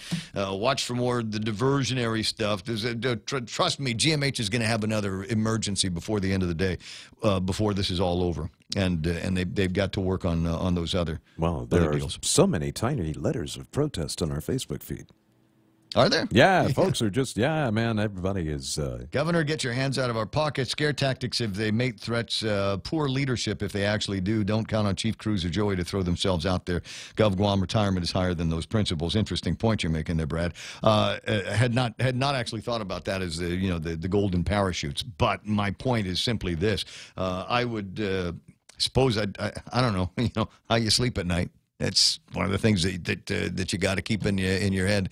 Somebody else has got a high salary because they're nose pickers, but the people of Guam are going to take it in the shorts because we don't dare get rid of the nose pickers. It's easier to stop talking about the essential services that we can do without, and frankly, educate the kids. Keep the hospital going, keep the cops on the streets, and don't let anything burn to the ground. I think those are the things that we really, really want from the government. All of the rest of it maybe are going to be non-priorities.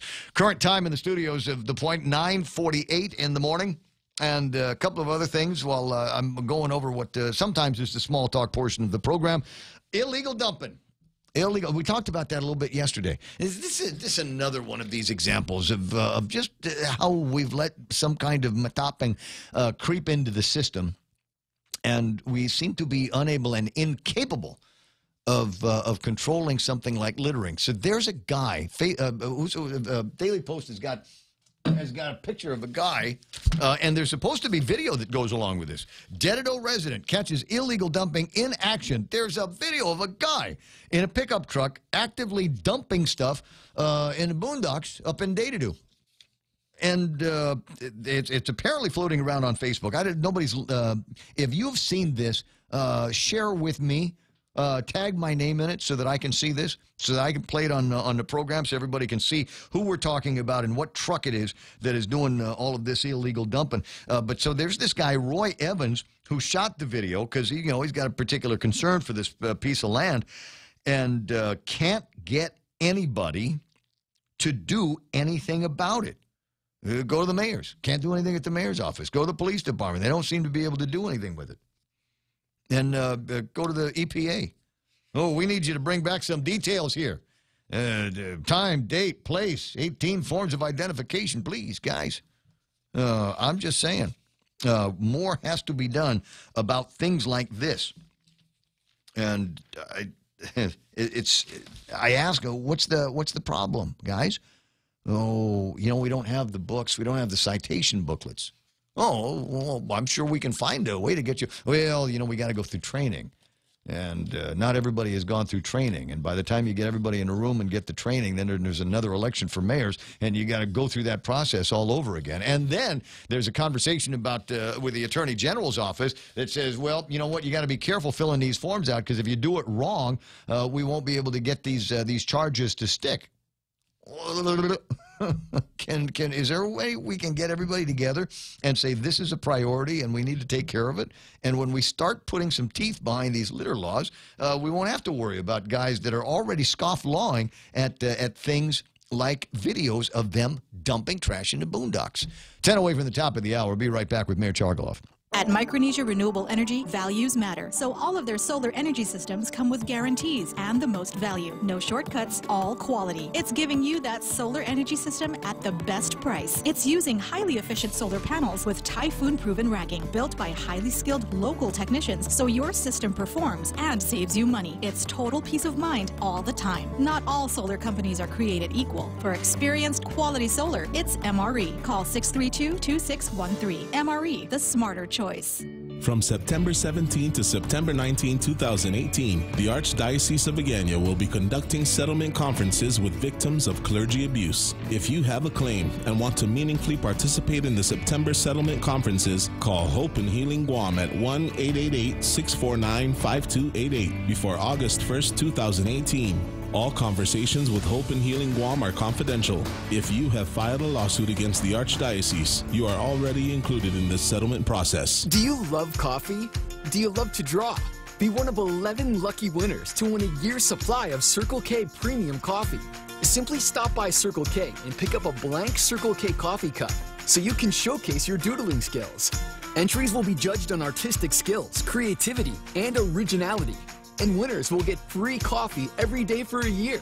Visit stores or 76circlekguam.com for all rules and regulations. Circle K, take it easy. Security Title is honored to join in sponsoring Ray Gibson on The Point. Half a day. I'm Mark Benventi of Santa Rita, and this is where I start my day, listening to the voice of our community and sharing thoughts and issues that affect us all. It all boils down to our people, our land. Protei Igumamo. Protect your home. When purchasing or refinancing your home, remember to call the professionals at Security Title, just like you call Ray Gibson in the morning.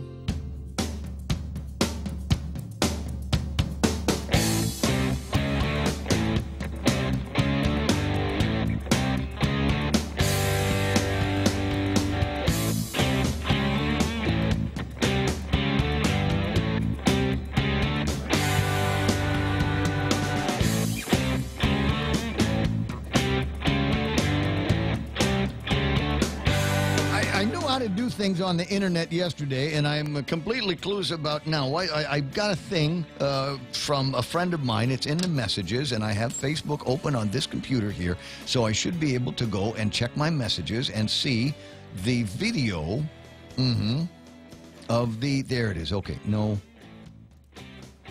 Wait first.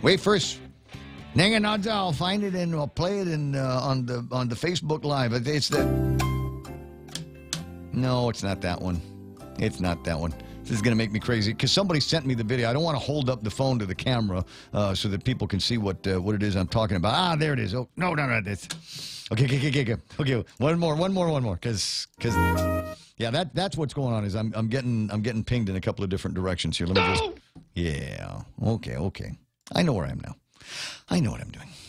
Okay, there it is. Can I now? If I play this into the screen, then I should be able to, it's technology, kids. It's fun, right? So there's. I just got to make it big now. It's too small for me to play. Nah, I give up. It's there. It's just too small and send it to my WhatsApp, Romy. If you've got it, send it to my WhatsApp. That will make me happy. I can play the WhatsApp video right off the screen from the guy. All right. So 9:54 in the morning. Oh, where'd he go? I had Mayor Chargaloff on the line. He might be back on in just a second. Okay, I just wait for the producer to give me the high sign that's what I got. It is the mayor, Mr. Chargaloff. Good morning. Buenas and half a day. Hello. Afalai, this is Ray Gibson on The Point. Hey, Ray Gibson, how are you? I'm okay. I'm excited because the legislature just made it so that we don't have to pay the additional sales tax come the next fiscal year. Well, anyways, I just got through hosting the annual Malesu Tintan Farm Massacre Memorial Services. Right. And since for the past 9 years, with the exception of this year, I've been harping that a nonprofit organization of the government of Guam should appropriate money for the commemoration and perpetuation of these memorial services. And lo and behold, for the 10th year, they appropriated money to the mayors to host these memorial services, and it's a great sigh of relief. And you know, like you said, that it's a sigh of relief, but I've been trying to find money every year to reprieve the families of that responsibility. And it came on the 10th year, and at least it came.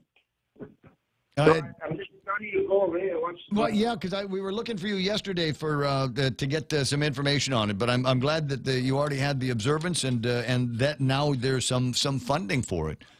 Oh yes, definitely. I hope that it's not just this year because it's an election. Well, you know how it is, right, Lai? That could very well be the case.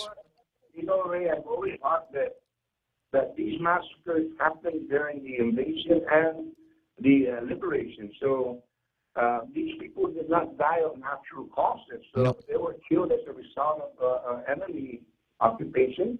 And I believe that the government, whether it be the government of Guam, the United States government, or the Japanese government, should give us money to commemorate and perpetuate these memorial services because it was during that era.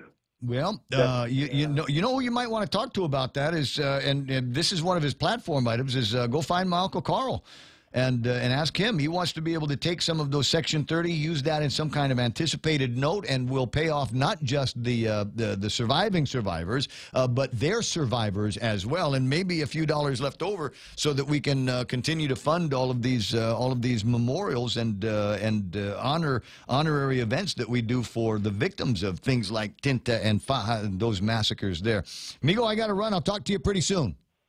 All right, thank you, Ray. No, I appreciate you calling me back here. It's 9:57 in the morning, and I think I figured it out. So if I press this button here, it will put on the Facebook. My thanks, Roy, for sending me the video. Roy's got the video. Sent it to my WhatsApp, and now we got the WhatsApp. But if you're watching on the screen, you can also see a couple of memes that people have sent me, and hopefully the type on the memes is not big enough that it's going to get anybody in trouble or get me sued. So here's about the 45 seconds of the video of the guy that is sneaking his trash into the boondocks up in Dededo, and he was confronted by somebody. Said, "Hey, what are you doing here?" There he is. There's the guy. He just got finished cleaning out his truck, and he's coming over. You've been busted, mister. You have been busted, Migo. That's littering. So there's the truck. And if you got a decent set of eyeballs, you should be able to pause the video and get a license plate number. Take this to the EPA. I think it has all of the details that you need to be able to sort out who the guy is and exactly what he is guilty of. You know, it ain't the same as reaching around and pulling a gun out of somebody's holster, but it's still illegal. And the guy ought to face some kind of charge for that. And there should be others. Wait a second. This is a clear shot of his face. And I'll bet you he's indignant with the fella taking the pictures. I'll bet he's going to go claim that he's the victim somewhere. Yeah, well, he's just out in the boonies minding my own business. Here comes this guy with his phone, and now Ray Gibson is giving me a hard time on the radio.